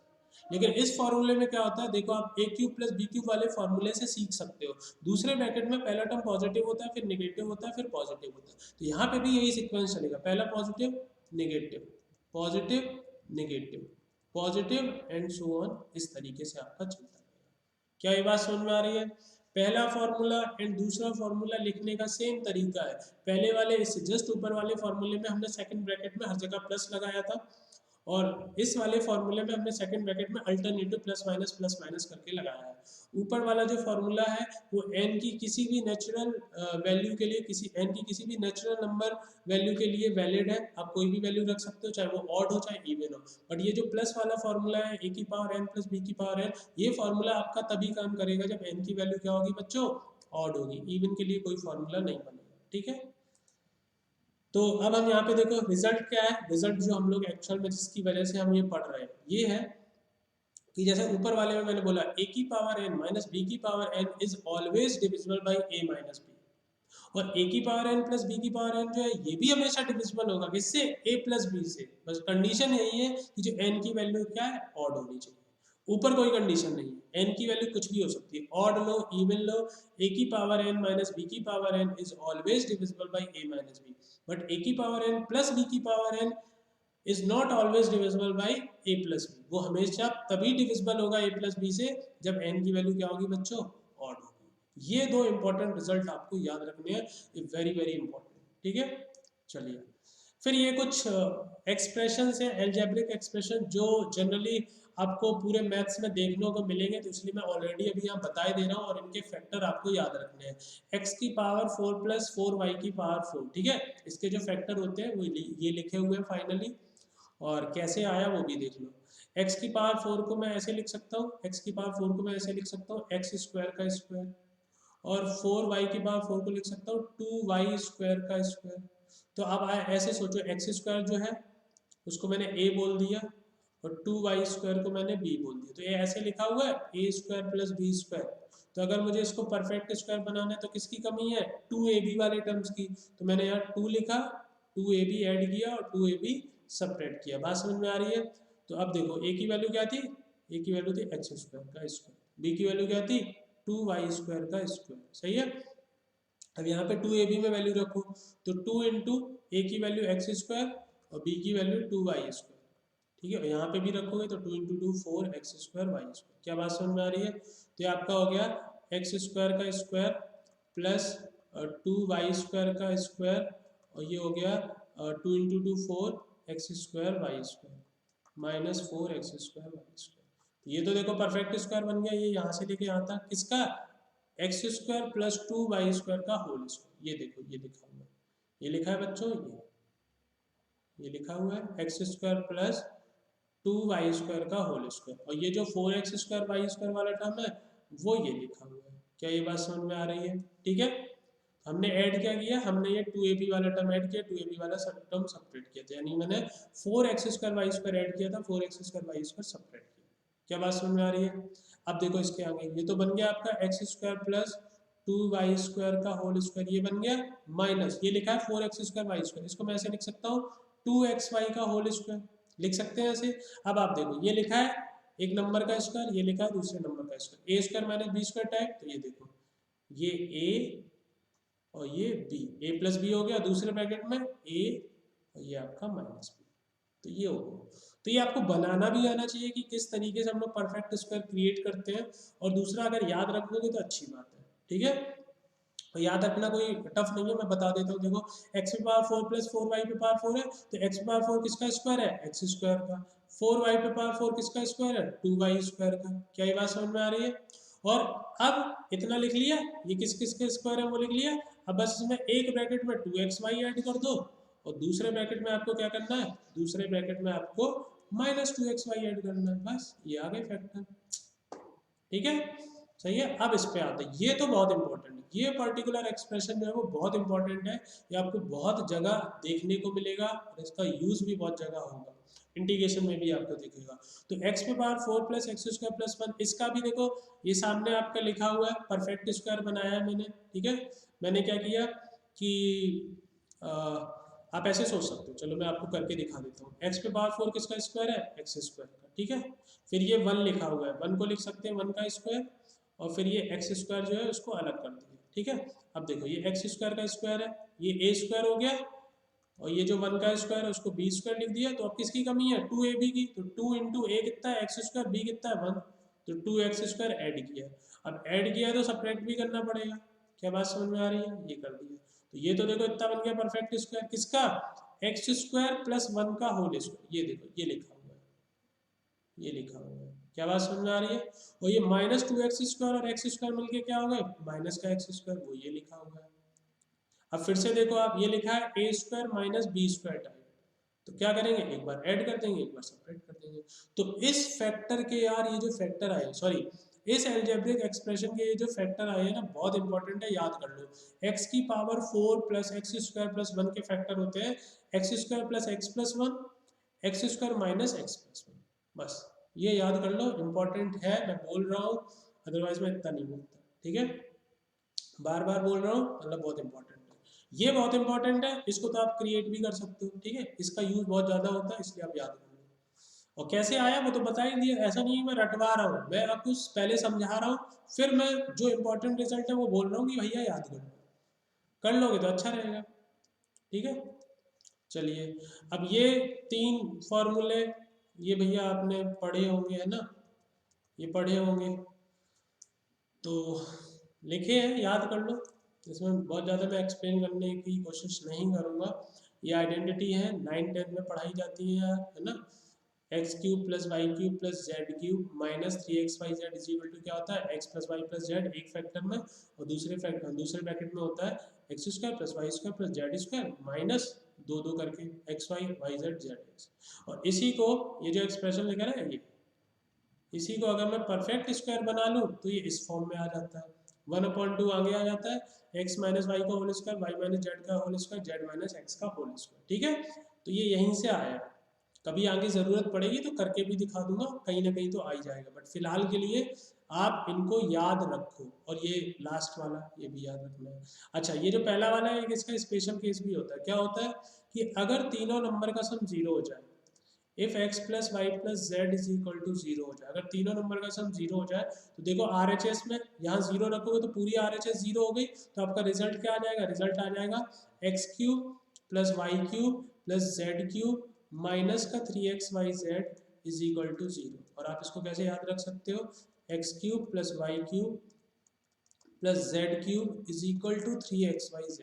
ये आप इसको इस तरीके से याद रख सकते हो। क्या बात समझ में आ रही है? अच्छा नहीं हुआ तो हम इसको दोबारा से बनाएंगे। बोलो बच्चों, ठीक है। ये एक इम्पॉर्टेंट रिजल्ट है। X cube plus y cube plus z cube की वैल्यू 3xyz होती है कब? When x plus y plus z is equal to 0, ठीक है। और ये जो सेकंड रिजल्ट है वो एक्चुअल में फर्स्ट से ही आया है, ठीक है, वो फर्स्ट से ही आया है। इनको परफेक्ट स्क्वायर के फॉर्म में कन्वर्ट कर लिया ये इस तरीके से। और ये थर्ड रिजल्ट भी आपको याद रखना है, ठीक है। इसमें बहुत ज़्यादा एक्सप्लेनेशन की ज़रूरत नहीं है, जो है सामने है, याद रखना है, ठीक है।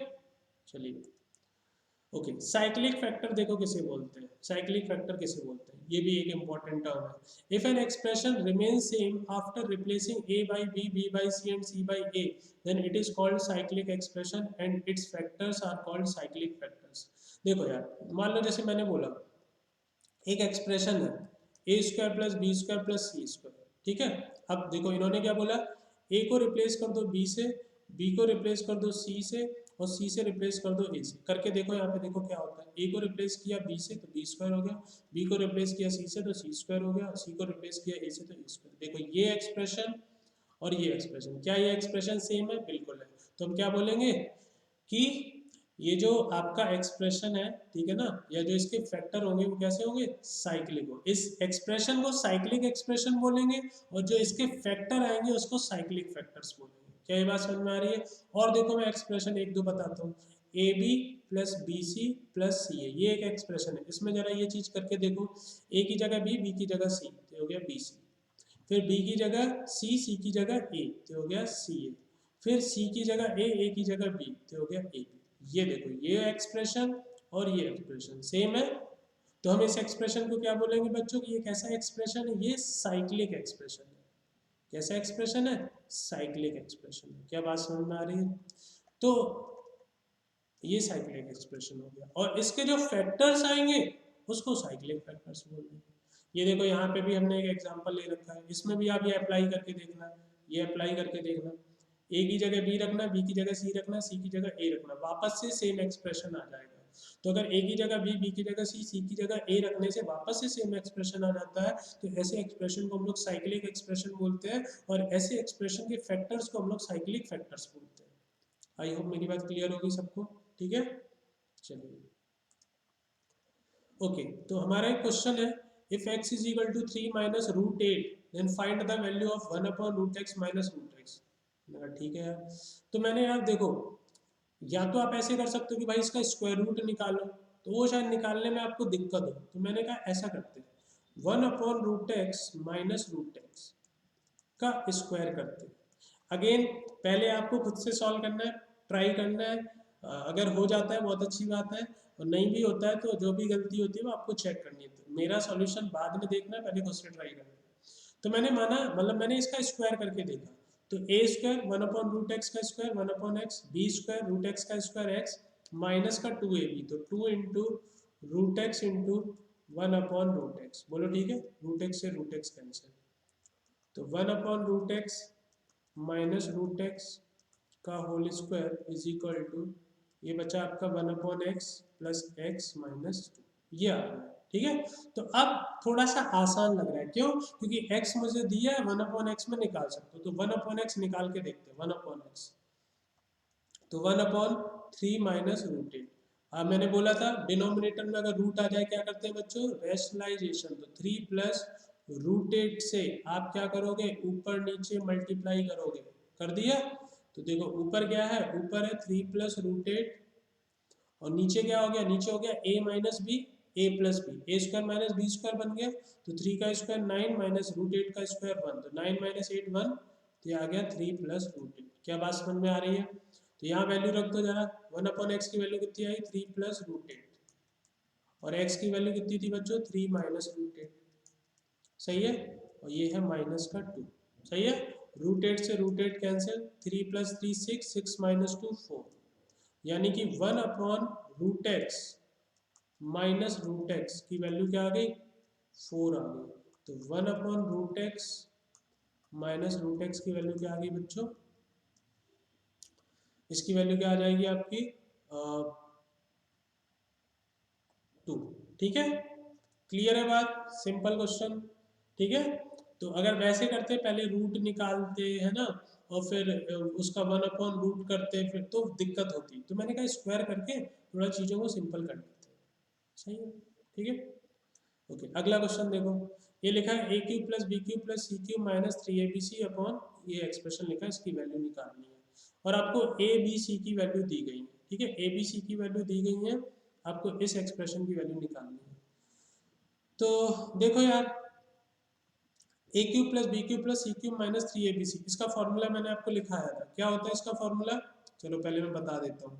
A cube plus b cube plus c cube का फॉर्मूला मैंने लिखवाया था -3abc, इसका फॉर्मूला मैंने अभी आपको बताया था प्रीवियस स्लाइड में। पहले तो तीनों नंबर का सम एक ब्रैकेट में, और दूसरे ब्रैकेट में a square plus b square plus c square minus a b minus b c minus c, ये सही है।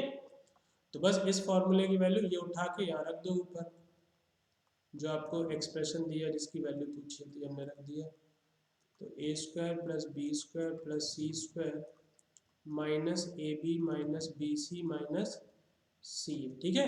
ये जो एक्सप्रेशन था इसमें हमने ये रख दिया, डिवाइडेड बाई नीचे, नीचे देखो ये जो एक्सप्रेशन लिखा है ये ऐसे ही एक्सप्रेशन लिखा है, बस क्या है उल्टा हो गया, ये a square b square c square negative हो गए, और a b b c c a positive, तो हमने क्या किया इसमें से माइनस कॉमन ले लिया, माइनस कॉमन लिया, तो अब नीचे क्या बचेगा, a square plus b square plus c square minus a b minus b c minus c, सही है। तो ये वाला फैक्टर कैंसिल, तो ऊपर बचा सिर्फ a प्लस बी प्लस सी, और नीचे तो कुछ बचा ही नहीं, माइनस बचा, ये लगा दिया।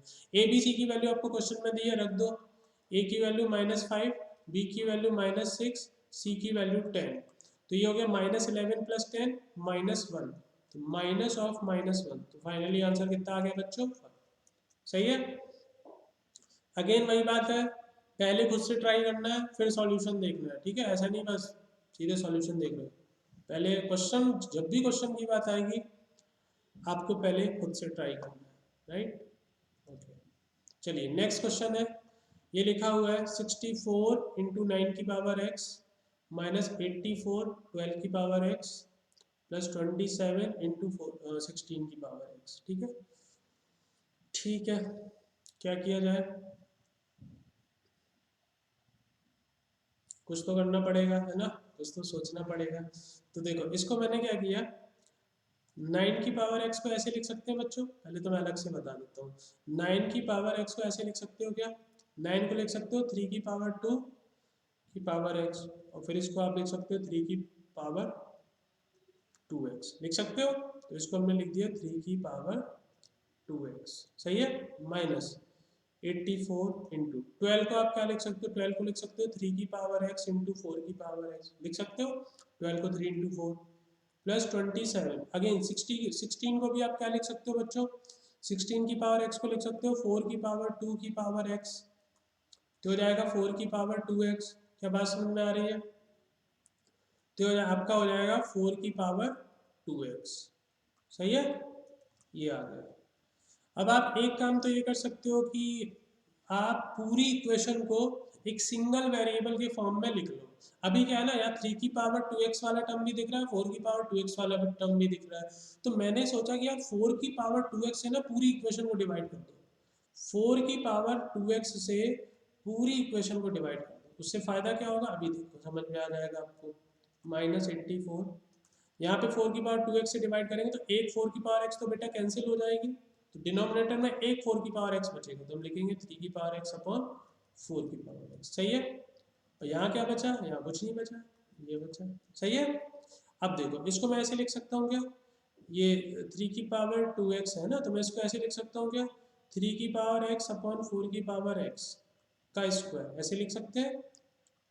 ये है 84 इंटू 3 की पावर x अपॉन 4 की power x plus 27 is equal to 0। कोई दिक्कत यहाँ तक? अब तुम देखो ये 3 पे पावर x अपॉन 4 पे पावर x, इस पूरे को एक मैं कुछ वेरिएबल मान सकता हूँ, न्यू वेरिएबल, तो मैंने मान लिया लेट 3 की पावर x अपॉन 4 की पावर x, इसको मैंने t मान लिया। तभी मेरा क्वेश्चन क्या बन गया, 64 into t square minus 84 into t plus 27 is equal to 0। ये बन गई क्वाड्रेटिक, देखो टी में क्वाड्रेटिक बन गई बच्चों। अब इसके फैक्टर कर लेंगे, अब फैक्टर करते हैं। तो क्वाड्रेटिक के फैक्टर करने आपको आते होंगे, जो एक्स स्क्वायर, जैसे ये टी में क्वाड्रेटिक लिखी है, तो जो टी स्क्वायर का कोफिशिएंट होता है, जैसे जनरल क्वाड्रेटिक क्या होती है, जनरल क्वाड्रेटिक होती है, अगर मैं यहाँ पे लिखूँ a x square plus b x plus c, ये होती है जनरल क्वाड्रेटिक। मैं बोलूँ इसके फैक्टर करो, कैसे करते हैं? एक्स स्क्वायर का जो कोफिशिएंट होता है डेट इज ए, और जो कांस्टेंट होता है सी, ए और सी का मल्टीप्लाई करते हैं, और वो जो मल्टीप्लिकेशन आता है उसको दो पार्ट में ब्रेक करते हैं जिनका सम जो है वो बी आ जाना चाहिए। तो पहले हमें 64 और 27 का मल्टीप्लाई करना पड़ेगा, जो मल्टीप्लिकेशन आएगा उसको दो पार्ट में ब्रेक करेंगे जिनका सम 84 आ जाना चाहिए। क्या ये बात समझ में आ रही है? तो देखो अब मेरा तरीका क्या है कि जैसे 64 और 27 का मल्टीप्लाई करना, तो मैं मल्टीप्लाई नहीं करूँगा, मैं 64 के फैक्टर कर लूँगा और 27 के फैक्टर कर लूँगा, फिर सारे फैक्टर से मैं पेयर बना बना के दो पार्ट में ब्रेक करूँगा, ठीक है। देखो मैं क्या बोल रहा हूँ वो मैं प्रैक्टिकली करके बताता हूँ। 64 और 27 का अगर मैं मल्टीप्लाई करूँगा तो एक बड़ा सा नंबर आ जाएगा, फिर उस बड़े से नंबर को फाइनली क्या करोगे, फैक्टराइज ही करोगे, तभी तो बता पाओगे ना कि किन दो नंबर में हम उसको ब्रेक कर सकते हैं। ऐसा तो नहीं है कि भाई एक बड़ा सा नंबर है, मुझे सपना आ जाए कि उस बड़े से नंबर को ये दो नंबर में ब्रेक करो, उनका सम 84 आ जाए, ऐसा तो नहीं है। तो 64 हमें पता है 2 की पावर 6 होता है, तो मैंने ये ऐसे क्या लिख लिए, 6 बार जो है वो 2 लिख लिए, और 27 पता है 3 की पावर 3 होता है, तो 3 इंटू 3 इंटू 3, ठीक है। तो अब इन 2 की पावर 6 और 3 की पावर 3 का आपस में मल्टीप्लाई होगा, एक बड़ा सा नंबर आएगा, और फिर जब आप उसके फैक्टर करोगे तो यही फैक्टर तो आएंगे, तो मल्टीप्लाई करने की जरूरत क्या है जब पहले से फैक्टर पता है। अब आप कॉम्बिनेशन बनाओ, इन फैक्टर को कंबाइन कर करके दो नंबर का कॉम्बिनेशन बनाओ जिनका सम 84 आ जाना चाहिए। तो देखो मैंने कॉम्बिनेशन बनाना स्टार्ट किया, मैंने कहा 2 इंटू 2 4 इंटू 2 8, 8 इंटू 2 16, चार 2 को क्लब किया तो 16 हो गया, और इन चार 2 के साथ एक 3 को क्लब कर दिया तो 16 इंटू 3 कितना हो गया 48। क्या बात समझ में आई? उसके बाद कलर चेंज करते हैं। उसके बाद फिर मैंने क्या बोला, ये दो 2 को क्लब किया, 2 इंटू 2 4, और ये 3 और 3 को क्लब किया, 3 इंटू 3 9, 9 इंटू 4 कितना हो गया बच्चों 36।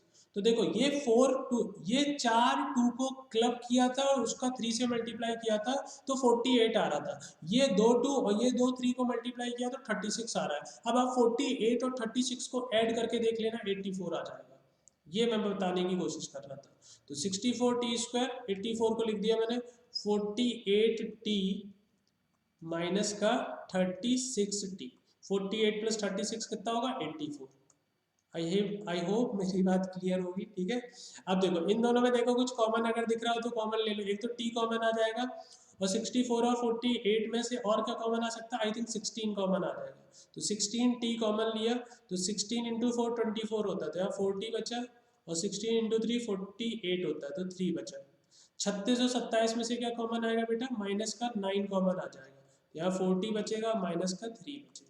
क्या बात समझ में आ रही है? अब देखो यहाँ से दोनों में से एक फैक्टर कॉमन आ रहा है 40 माइनस 3, और दूसरे फैक्टर में क्या बचा 16 t minus 9 is equal to 0।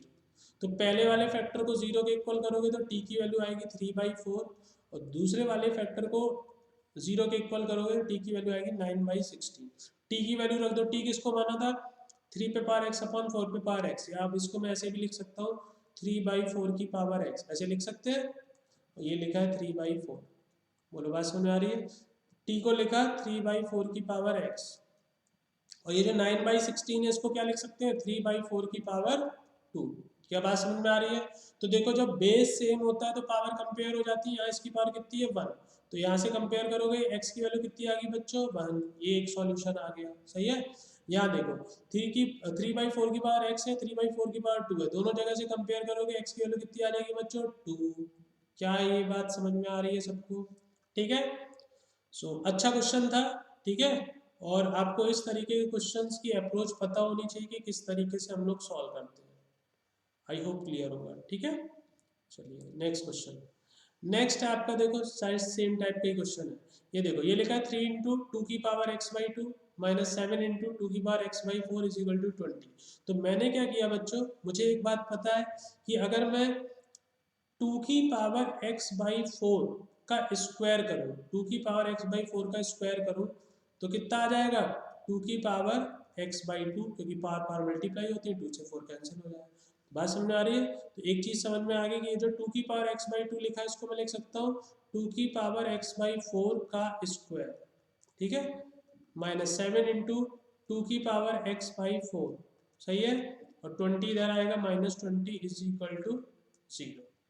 अब अगेन मान लो वैसे तो ये क्वाड्रेटिक लिखी है, क्लियरली दिख रही है, 2 की पावर x/4 में क्वाड्रेटिक लिखी है, तो बट ऐसे सॉल्व करने में आपको प्रॉब्लम होगी, तो आप क्या करो इसको कुछ मान लो, लेट 2 की पावर x/4 को मैंने t मान लिया, तब ये हो गया 3t स्क्वायर माइनस का 70 माइनस का 20 इज इक्वल टू 0। क्वाड्रेटिक है t में बच्चा, इसके फैक्टर कर लो, तो देखो 3 और 20 का मल्टीप्लाई करोगे 60 आएगा। अब 60 को ऐसे दो पार्ट में ब्रेक करना है जिनका डिफरेंस, यहाँ देखो ये माइनस है ना, कांस्टेंट कांस्टेंट माइनस होता है तो डिफरेंस की बात करते हैं। 20 इंटू 3 60, 60 को दो पार्ट में ब्रेक करना है जिनका डिफरेंस 7 आना चाहिए। सोचो 60 को दो पार्ट में ब्रेक करो जिनका डिफरेंस क्या आना चाहिए 7 आना चाहिए। 12 और 5, 12 इंटू 5 60, 12 माइनस 5 7, ठीक है। तो 3t स्क्वायर को हमने कैसे लिख लिया 12t, 3t स्क्वायर को हमने लिख लिया, माइनस का आना चाहिए तो 12t जो होगा वो माइनस का होगा, 5t जो होगा वो प्लस का होगा, सही है। ये आ गया, पहले दो से 3t कॉमन है तो बचा t माइनस 4, अगले दो से 5 कॉमन है तो बचा t minus 4 is equal to 0।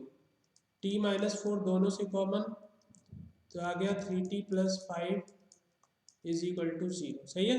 तो यहाँ से पहले ब्रैकेट से क्या आ जाएगा बच्चों, t = 4, दूसरे ब्रैकेट से आ जाएगा t = -5/3। क्या बात समझ में आ रही है। अब देखो t की वैल्यू 4 लेते हैं, तो t हमने किसको माना था बच्चों, 2x/4 को। क्या माना था हमने, हमने माना था 4, सही है। मतलब t की वैल्यू 4 आई और t को क्या माना था 2x/4, तो उसकी वैल्यू 4 हो गई। और दूसरे केस में 2x/4 = -5/3, ठीक है, ये आ गया। अब देखो जरा 2x/4 है और ये 4 को लिख सकते हैं 2 इसकी बात करते हैं पहले। देखो अगर किसी नंबर की पावर में वेरिएबल लिखा है, किसी नंबर की पावर में वेरिएबल लिखा है, तो बेटा ये फंक्शन होता है एक्सपोनेंशियल फंक्शन। इसको क्या बोलते हैं, एक्सपोनेंशियल फंक्शन। ये भी आप आगे पढ़ोगे, जब फंक्शन पढ़ाऊंगा मैं, ठीक है, तब वहाँ पे बताएंगे डिटेल में, बट अभी के लिए समझने की कोशिश करना। ये आपका एक्सपोनेंशियल फंक्शन है, मतलब a की पावर x टाइप का जो फंक्शन होता है वो एक्सपोनेंशियल फंक्शन होता है, सही है।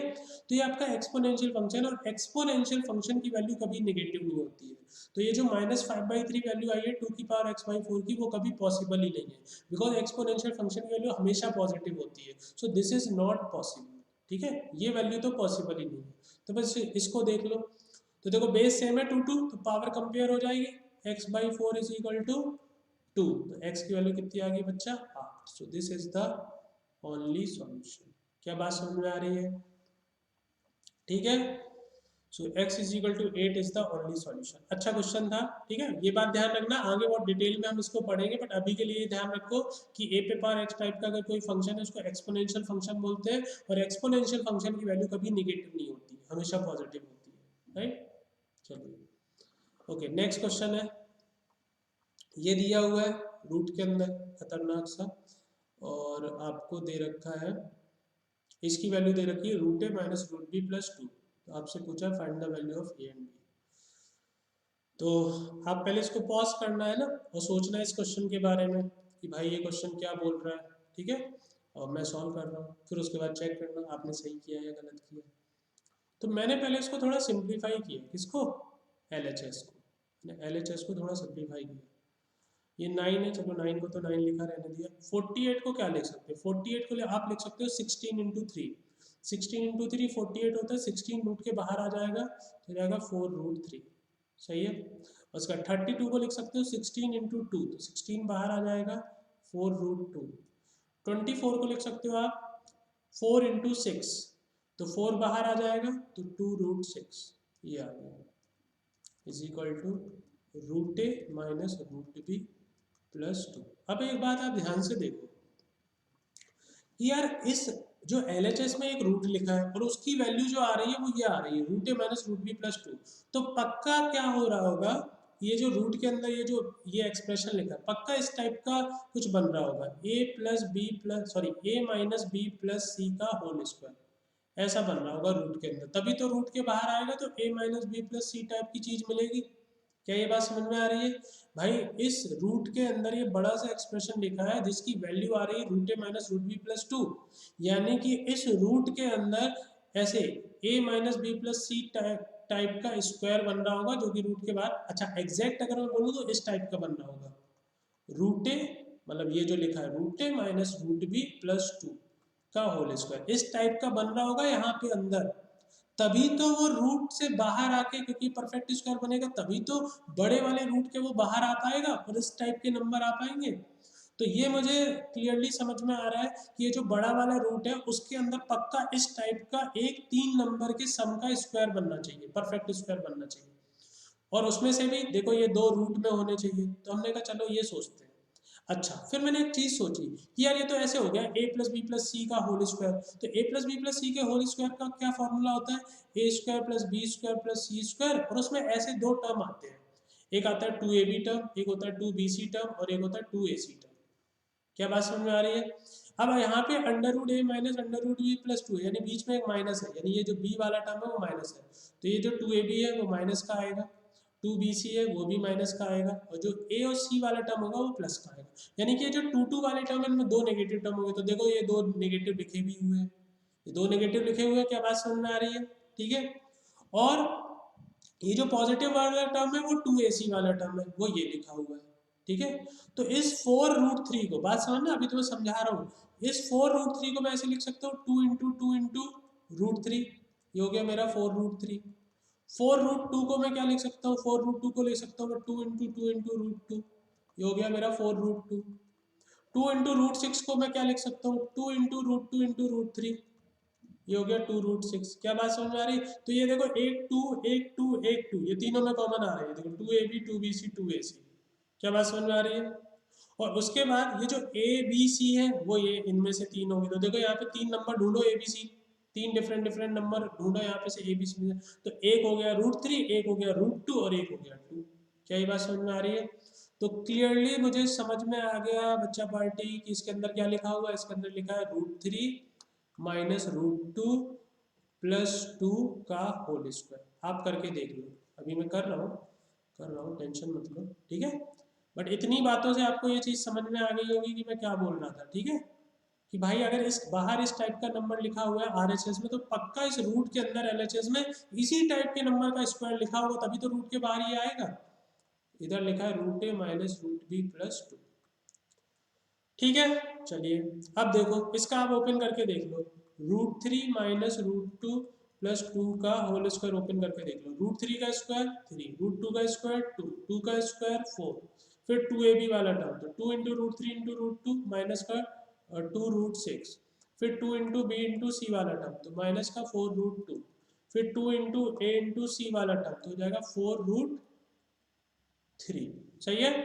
अब देखो 3 2 5 4 9, ये 9 आ गया, और ये बाकी के देखो ये तीन टर्म लिखे हुए हैं जिसके साथ यहाँ लिखते हैं, यही ये लिखा हुआ था पूरा। ठीक है, तो ये पूरा इसका परफेक्ट स्क्वायर बन गया, बाहर आएगा तो √3 माइनस √2 प्लस 2, ये बाहर आ गया, और इधर लिखा हुआ है √a माइनस √b प्लस 2। दोनों तरफ से वैल्यू कंपेयर कर लो, तो ये देखो जो पहले लिखा है a की वैल्यू 3 हो गई, बाद में लिखा है b की वैल्यू हमने 2 ली, so this will be our answer. क्या बात समझ में आ रही है?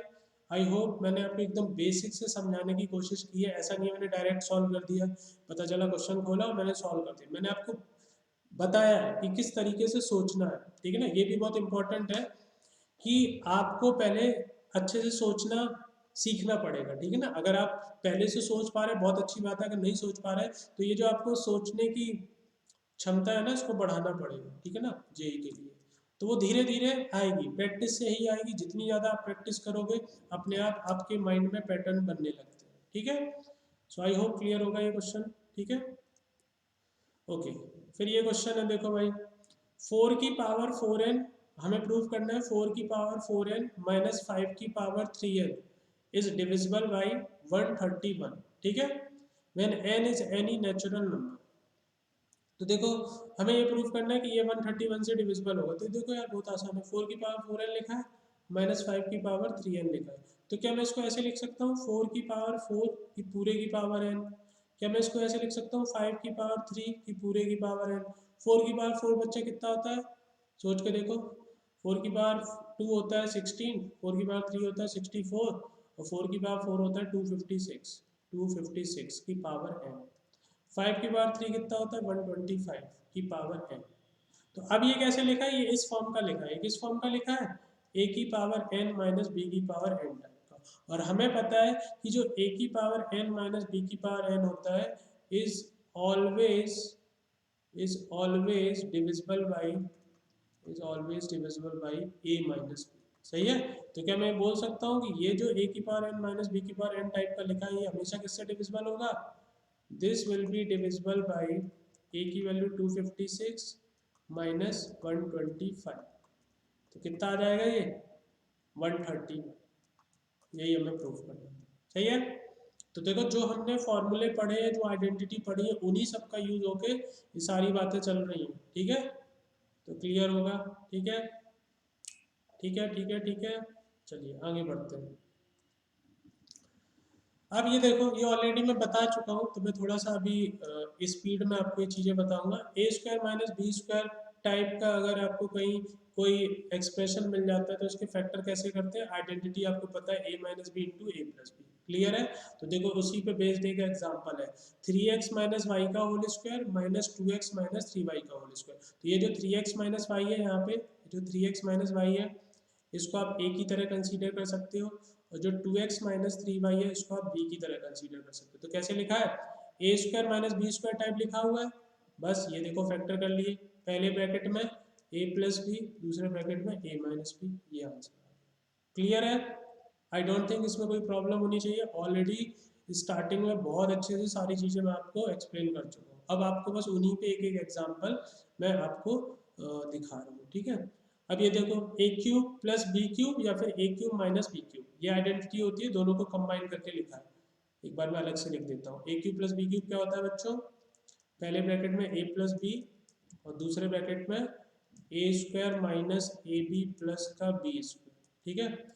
उसके बाद a cube minus b cube क्या होता है बच्चों, ये होता है ए माइनस बी पहले ब्रैकेट में, और दूसरे में क्या होता है a square plus a b plus b square. सही है? तो दोनों को कंबाइन करके एक साथ लिख दिया।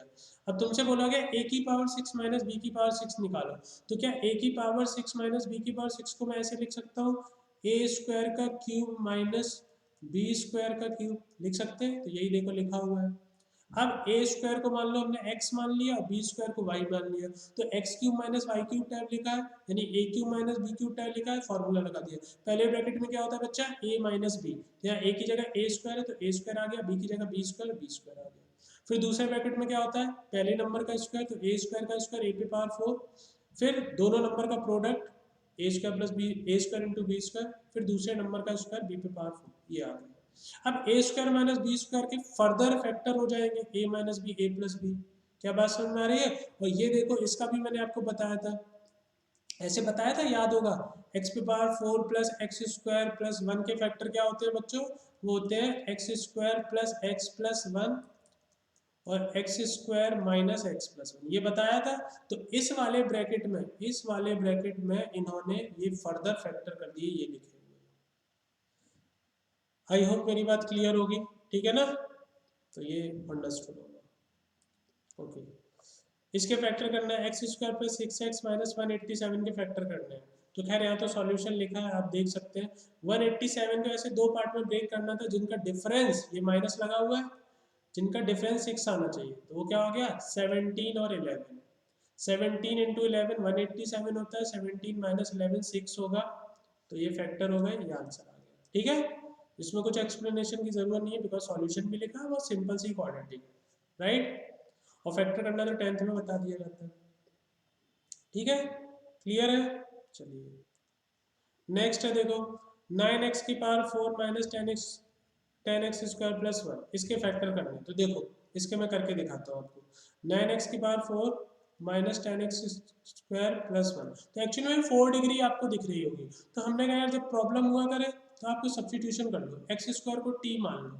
तो एक्स स्क्वायर को t मानेंगे तो क्या आ जाएगा 9t स्क्वायर माइनस का 10t प्लस 1, क्योंकि एक्स स्क्वायर को मैंने t माना है।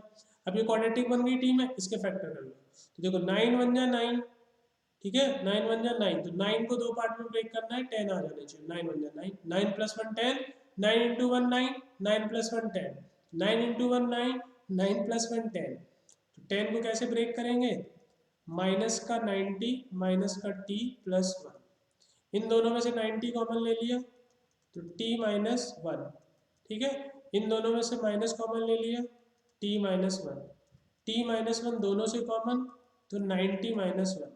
सही है, क्लियर है यहाँ से बात? तो यहाँ से 8t की वैल्यू 1 आ गई बच्चा पार्टी, और 8t की वैल्यू क्या आ गई 1/9। अब t किसको माना था, वापस से आ जाओ, हमने t माना था एक्स स्क्वायर को, तो एक्चुअल में एक्स स्क्वायर की वैल्यू 1 आई है और एक्स स्क्वायर की वैल्यू क्या आई है बच्चों 1/9। सही है, यहाँ से अगर मैं स्क्वायर रूट ले लूँ तो दो वैल्यू आ जाएंगी प्लस माइनस 1, यहाँ से दो वैल्यू निकाल लूँ, x की वैल्यू दो क्या आ जाएंगी प्लस माइनस 1/3। क्या ये बात समझ में आ रही है? अच्छा सॉल्यूशन ही निकालने थे, सॉरी, फ्लो में मैंने पूरे सॉल्यूशन ही निकाल दिए। यहाँ तक फैक्टर आ गए थे, यहाँ तक फैक्टर आ गए थे, तो मेरे फैक्टर क्या आए t माइनस 1 और 90 माइनस 1। अब आपको क्या करना था बच्चों, आपको करना था t की वैल्यू जो मानी थी वो वापस से रख दो, तो एक्स स्क्वायर माइनस 1 और 9x स्क्वायर माइनस 1। अब इनके फर्दर फैक्टर कर दो, ए स्क्वायर माइनस बी स्क्वायर लग जाएगा, तो x minus one x plus one, ये 9x² को हम लिख सकते हैं 3x का स्क्वायर, तो हो जाएगा 3x माइनस वन और ये हो जाएगा 3x प्लस वन। बस ये 4 फैक्टर आ गए, ये लिखे हुए हैं। सही है। तो अगर आपको 4 डिग्री में ऐसे प्रॉब्लम हो रही है तो आप x² को t सब्स्टिट्यूट कर लो, तो t में क्वाड्रेटिक बन जाएगी, फिर आसानी से फैक्टर कर लोगे। और जब t में फैक्टर आ जाए, t की वैल्यू वापस से x² रख दो, तो आपके फाइनली फैक्टर आ जाएंगे। क्लियर है? Okay okay. तो ये देखो, इसके हमें फैक्टर थ्योरम से इसके हमें फैक्टर करने हैं x³ माइनस 13x प्लस 12 से। देखो यार, एक चीज़ मैं आपको बताता हूँ, क्या बतानी है मेरे को बात, मेरे को ये बात बतानी है कि ये क्यूबिक है। आपको फैक्टर करने 10th क्लास में आपको फैक्टर करने सिखाए जाते हैं। सिर्फ क्वाड्रेटिक के फैक्टर का एक तरीका होता है कि आप उसको स्प्लिटिंग द मिडिल टर्म से कर सकते हो, bye completing the square method से कर सकते हो, और क्वाड्रेटिक फार्मूला भी होता है जिसको धराचार फार्मूला बोलते हैं। तो क्वाड्रेटिक के फैक्टर करने के तरीके हैं हमारे पास जो हमें सिखाए जाते हैं, बट क्यूबिक के फैक्टर करने का कोई फॉर्मूला नहीं होता है। तो आपको क्या करना पड़ता है, पहला रूट जो होता है, मतलब पहला जो इसका रूट होता है, वो आपको हिट एंड ट्रायल से निकालना पड़ता है। और हिट एंड ट्रायल क्या होता है, x की वैल्यू अपने हिसाब से, मतलब अपने मन से कुछ रखोगे जो इसको सेटिस्फाई करे। अब बात आती है, हम ऐसी कौन सी वैल्यू रख दें अपने मन से कि तो जनरली हम लोग छोटी वैल्यू से स्टार्ट करते हैं। हम x की वैल्यू 0 रखते हैं, 1 रखते हैं, 2 रखते हैं। अगर ये सेटिस्फाई नहीं करती है तो हम सोचते चलो नेगेटिव में रख के देख लेते हैं, -1 रखते हैं, -2 रखते हैं, -3 रखते हैं, तो कोई ना कोई इनमें से सेटिस्फाई कर जाता है। क्या ये बात समझ में आ रही है? ठीक है। तो पहला एक रूट किससे निकालेंगे बच्चा, पहला एक फैक्टर किससे निकालेंगे, हिट एंड ट्रायल से। तो 0 रख के देखो, 0 रखोगे तो 0 0 -12 सेटिस्फाई नहीं किया। हमने कहा 1 रख के देखो, 1 रखोगे तो ये 1 का क्यूब 1, ये माइनस का 13 और ये माइनस का 12, तो ये भी 0 नहीं हो रहा है। 1 माइनस 13 माइनस 12 कितना हो रहा है, -24 आ रहा है। तो हमने चलो -1 रख के देख ले, -1 रखोगे -1 का क्यूब, यहाँ -1 रखोगे +13 और माइनस का 12, तो -1 +13 -12 आ गया 0। तो -1 इसका एक फैक्ट, -1 इसका एक क्या हो गया, x इज इक्वल टू -1 इसको सेटिस्फाई कर रहा है। तो अगर x इज इक्वल टू -1 इसको सेटिस्फाई कर रहा है, तो x इज इक्वल टू -1 इस एक्सप्रेशन का, इस पॉलिनोमियल एक्सप्रेशन का एक 0 हो गया। तो फैक्टर कैसे लिखते हैं, इसको इधर ले आओ, तो -1 इधर आएगा तो +1 हो गया, तो ये इसका फैक्टर हो गया। सही है। तो x + 1 एक फैक्टर हो गया। अब जब एक फैक्टर पता चल गया, अब इस फैक्टर से मैं इस क्यूबिक को डिवाइड करूंगा तो मुझे एक क्वाड्रेटिक मिल जाएगी। क्या बात समझ में आ रही है? तो देखो, x + 1 से डिवाइड किया, ये लॉन्ग डिवीजन है बच्चा, सबको आता होगा 10th क्लास में। तो x + 1 से जब मैंने इसको लॉन्ग डिवीजन से डिवाइड किया, तो ये देखो मेरे पास क्वाड्रेटिक आ गई क्वाड्रेटिक। इसको मैंने यहाँ लिखा x² - x - 12। तो एक फैक्टर तो वही था x + 1, और बाकी ये क्वाड्रेटिक मिल गई। इस क्यूबिक को मैंने x + 1 से डिवाइड किया तो क्वाड्रेटिक मिलेगी। क्यूबिक को लीनियर से डिवाइड करोगे, क्या मिलेगी, क्वाड्रेटिक। क्या बात समझ में आ रही है? अब क्वाड्रेटिक के फैक्टर आपको करने आते हैं, तो x² - x - 12 के फैक्टर करोगे तो आ जाएंगे x - 4 और x + 3। सही है। तो याद रखना है, जब भी आपको 2 डिग्री से ज़्यादा का पॉलिनोमियल एक्सप्रेशन मिलता है, 3 डिग्री 4 डिग्री 5 डिग्री, तो आपको उसके कुछ रूट्स हिट एंड ट्रायल से निकालने पड़ेंगे। अगर क्यूबिक है तो एक रूट हिट एंड ट्रायल से आएगा, बाकी जब एक रूट आ जाएगा तो उससे आपको एक फैक्टर मिल जाएगा, उस फैक्टर से आप उस क्यूबिक को डिवाइड करोगे तो क्वाड्रेटिक मिल जाएगी, और फिर क्वाड्रेटिक के फैक्टर करने आपको आते हैं। ठीक है। आई होप समझ में आ गया होगा फैक्टर थ्योरम का यूज़ किस तरीके से हमने किया। ये देखो, ये तो बहुत आसान है यार, है ना। ये 8x, ये वाली आइडेंटिटी मैंने बताई थी ना, इसको याद रखना है, a³ + b³ + c³ - 3abc। तो यहाँ ये एक एक्सप्रेशन दिया हुआ है, इसके फैक्टर करने हैं। ठीक है। तो यहाँ देखो 8x³ लिखा है, तो 8x³ को मैं क्या लिख सकता हूँ बच्चों, मैं इसको लिख सकता हूँ 2x का होल क्यूब, लिख सकते हैं। उसके बाद y³ तो y³ तो y का क्यूब हो जाएगा। सही है। उसके बाद 27z³, तो 27z³ को मैं कैसे लिख सकता हूँ, 3z का क्यूब। क्या बात समझ में आ रही है? तो यहाँ पे a की जगह क्या लिखा हुआ है, 2x, b की जगह क्या लिखा है, y, c की जगह क्या लिखा है बच्चा, 3z। तो बस a b c की जो वैल्यू है वो हमने इस फॉर्मूले में रख दी। ये फॉर्मूला जो है, ये आइडेंटिटी जो है, ये आपके फैक्टर आ जाएंगे। ठीक है। ये देखो a³ प्लस,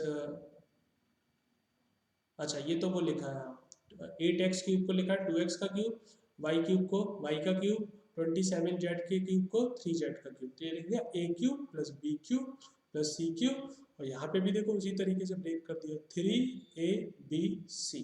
सही है। तो फॉर्मूला क्या होता है, एक ब्रैकेट में a प्लस बी प्लस सी और दूसरे ब्रैकेट में ये जो फॉर्मूला है। आई होप क्लियर होगा। ठीक है, चलिए ये क्वेश्चन देखो भाई, ये एक्चुअल में आपको देखो क्लियरली दिख रहा होगा, 4 फैक्टर लिखे हुए हैं, मल्टीप्लिकेशन में 4 लीनियर फैक्टर है बच्चा। अगर इन 4 लीनियर फैक्टर को मल्टीप्लाई करोगे आपस में तो एक 4 डिग्री की इक्वेशन बनेगी, और फिर उस 4 डिग्री की इक्वेशन के फैक्टर करोगे, क्योंकि आपको क्या करना है, पहले तो ये तो एक पॉलिनोमियल दिए 4 डिग्री की, ये क्लियरली समझ में आ रहा है क्योंकि 4 लीनियर फैक्टर है, तो पहले इन चारों को मल्टीप्लाई करोगे, फिर उसमें माइनस ऐड करोगे, तो एक प्रॉपर 4 डिग्री की पॉलिनोमियल बन जाएगी, फिर आपको उसके फैक्टर करने होंगे। That is the question. ठीक है, बट यहाँ पे हमने देखो एक ट्रिक लगाई। क्या ट्रिक लगाई, 4 फैक्टर यहाँ पे है, तो हमने यहाँ पे देखो 2-2 के पेयर बनाए। कैसे 2-2 के पेयर, हमने क्या सोचा कि अगर मैं x और x प्लस 3 का मल्टीप्लाई कर दूं आपस में, और x प्लस 1 और x प्लस 2 का मल्टीप्लाई कर दूं आपस में, तो जो वेरिएबल वाला पार्ट होगा ना वो सेम आ जाएगा। करके देख लो, जब देखो x का x प्लस 3 में मल्टीप्लाई करें क्या होगा, ये देखो ये आ गया, x और x प्लस 3 का मल्टीप्लाई करो कितना आएगा, एक्स स्क्वायर प्लस 3x। क्या बात समझ में आ रही है। और अगर मैं x प्लस 1 और x प्लस 2 को मल्टीप्लाई करूं तो हो जाएगा एक्स स्क्वायर, मल्टीप्लाई करना ये आएगा 3x प्लस 2 ये आएगा। तो मैं क्या कह रहा था, अगर मैंने इन 2-2 के पेयर बना के मल्टीप्लाई किया तो जो वेरिएबल वाला पार्ट आ रहा है वो दोनों में क्या आ रहा है, सेम आ रहा है। अब इसको मैं कुछ मान सकता हूँ। क्या बात समझ में आ रही है, इसको मैं क्या कर सकता हूँ, कुछ मान सकता हूँ। ठीक है, तो मैं अब अपने हिसाब से आपको फैक्टर करके दिखा रहा हूँ। तो देखो मैंने x का और x प्लस 3 का मल्टीप्लाई किया था और इन दोनों का मल्टीप्लाई किया था। ठीक है, तो x और x प्लस 3 का मल्टीप्लाई किया तो कितना आया बच्चा, एक्स स्क्वायर प्लस 3x। और जब उन दोनों फैक्टर का मल्टीप्लाई किया कितना आया, एक्स स्क्वायर प्लस 3x और प्लस का 2 माइनस 8। बोलो ठीक है। अब मैंने क्या किया थोड़ी देर के लिए, कि एक्स स्क्वायर प्लस 3x को t मान लिया, तो ये भी t हो गया। सही है, तो हो गया ये t लिखा हुआ है, ये t प्लस 2 माइनस 8। क्या बात समझ में आ रही है, मैं अपने तरीके से बता रहा हूँ, बाकी आप इस सॉल्यूशन को भी देख सकते हो। t का अंदर मल्टीप्लाई किया बच्चा, T square plus 2t minus 8। अब 8 के आपको फैक्टर करने हैं जिनका डिफरेंस 2 आ जाना चाहिए, तो बहुत आसान है, 4 इंटू 2 8 होता है, 4 माइनस 2 2 होता है। तो टी स्क्वायर 2t को लिख दिया मैंने 4t माइनस का 2t माइनस का 8। पहले दोनों में से t कॉमन है तो t प्लस 4 आ गया, और बाकी अगले दो टर्म में से माइनस 2 कॉमन है तो t प्लस 4 आ गया। सही है, तो t प्लस 4 देखो दोनों से कॉमन है, तो t प्लस 4 कॉमन आ गया, तो दूसरे ब्रैकेट में बचा t माइनस 2। आ गए ये फैक्टर। अब जो t की वैल्यू आपने मानी थी वो यहाँ पे रख दो, t की जो वैल्यू मानी थी वो रख दो, तो x square plus 3x plus 4 और दूसरे में आ गया x square plus 3x minus 2। ये आंसर आ गया। तुम देखो ये इनके फैक्टर जो इन्होंने निकाला है और जो हमने निकाला है वो सेम आया। सही है, तो जैसे मैंने किया वैसे भी कर सकते हो, और जैसे यहाँ सॉल्यूशन दिया उसको भी आप देख सकते हो। ठीक है, तो आई होप क्लियर होगी बातें। ठीक है, मतलब ये सब आपको आगे यूज करने को मिलेगा। ठीक है, तो आपको ये ट्रिक्स याद होनी चाहिए। अच्छा हमने इस टाइप का एक फैक्टराइजेशन बेसिक मैथमेटिक्स में किया था, ये दिमाग में रहना चाहिए आपके। ठीक है, ओके, तो that's all for today. I hope ये लेक्चर आपके लिए बहुत इम्पोर्टेंट था। ठीक है, हाँ थोड़ा लेंदी ज़रूर हो गया है क्योंकि काफ़ी सारी चीज़ें थी बताने को इस लेक्चर में, तो थोड़ा सा लेंदी हो गया, but very very important. Again कोई भी चीज़ मिस नहीं करनी है कहीं पे भी। वैसे तो मैंने बहुत डिटेल में, बहुत आपको एकदम मतलब जितना भी इजी वे में मैं आपको एक्सप्लेन कर सकता था मैंने चीज़ें एक्सप्लेन की हैं। स्टिल अगर आपको कहीं डाउट लगता है, कहीं पे भी कोई प्रॉब्लम लगती है तो आप कमेंट करके मुझे बता सकते हो। ठीक है, तो डेफिनेटली मैं उसको अलग से आपको बता दूँगा। ठीक है, तो डेट्स ऑल फॉर टुडे, मिलते हैं नेक्स्ट लेक्चर में। Bye bye, take care.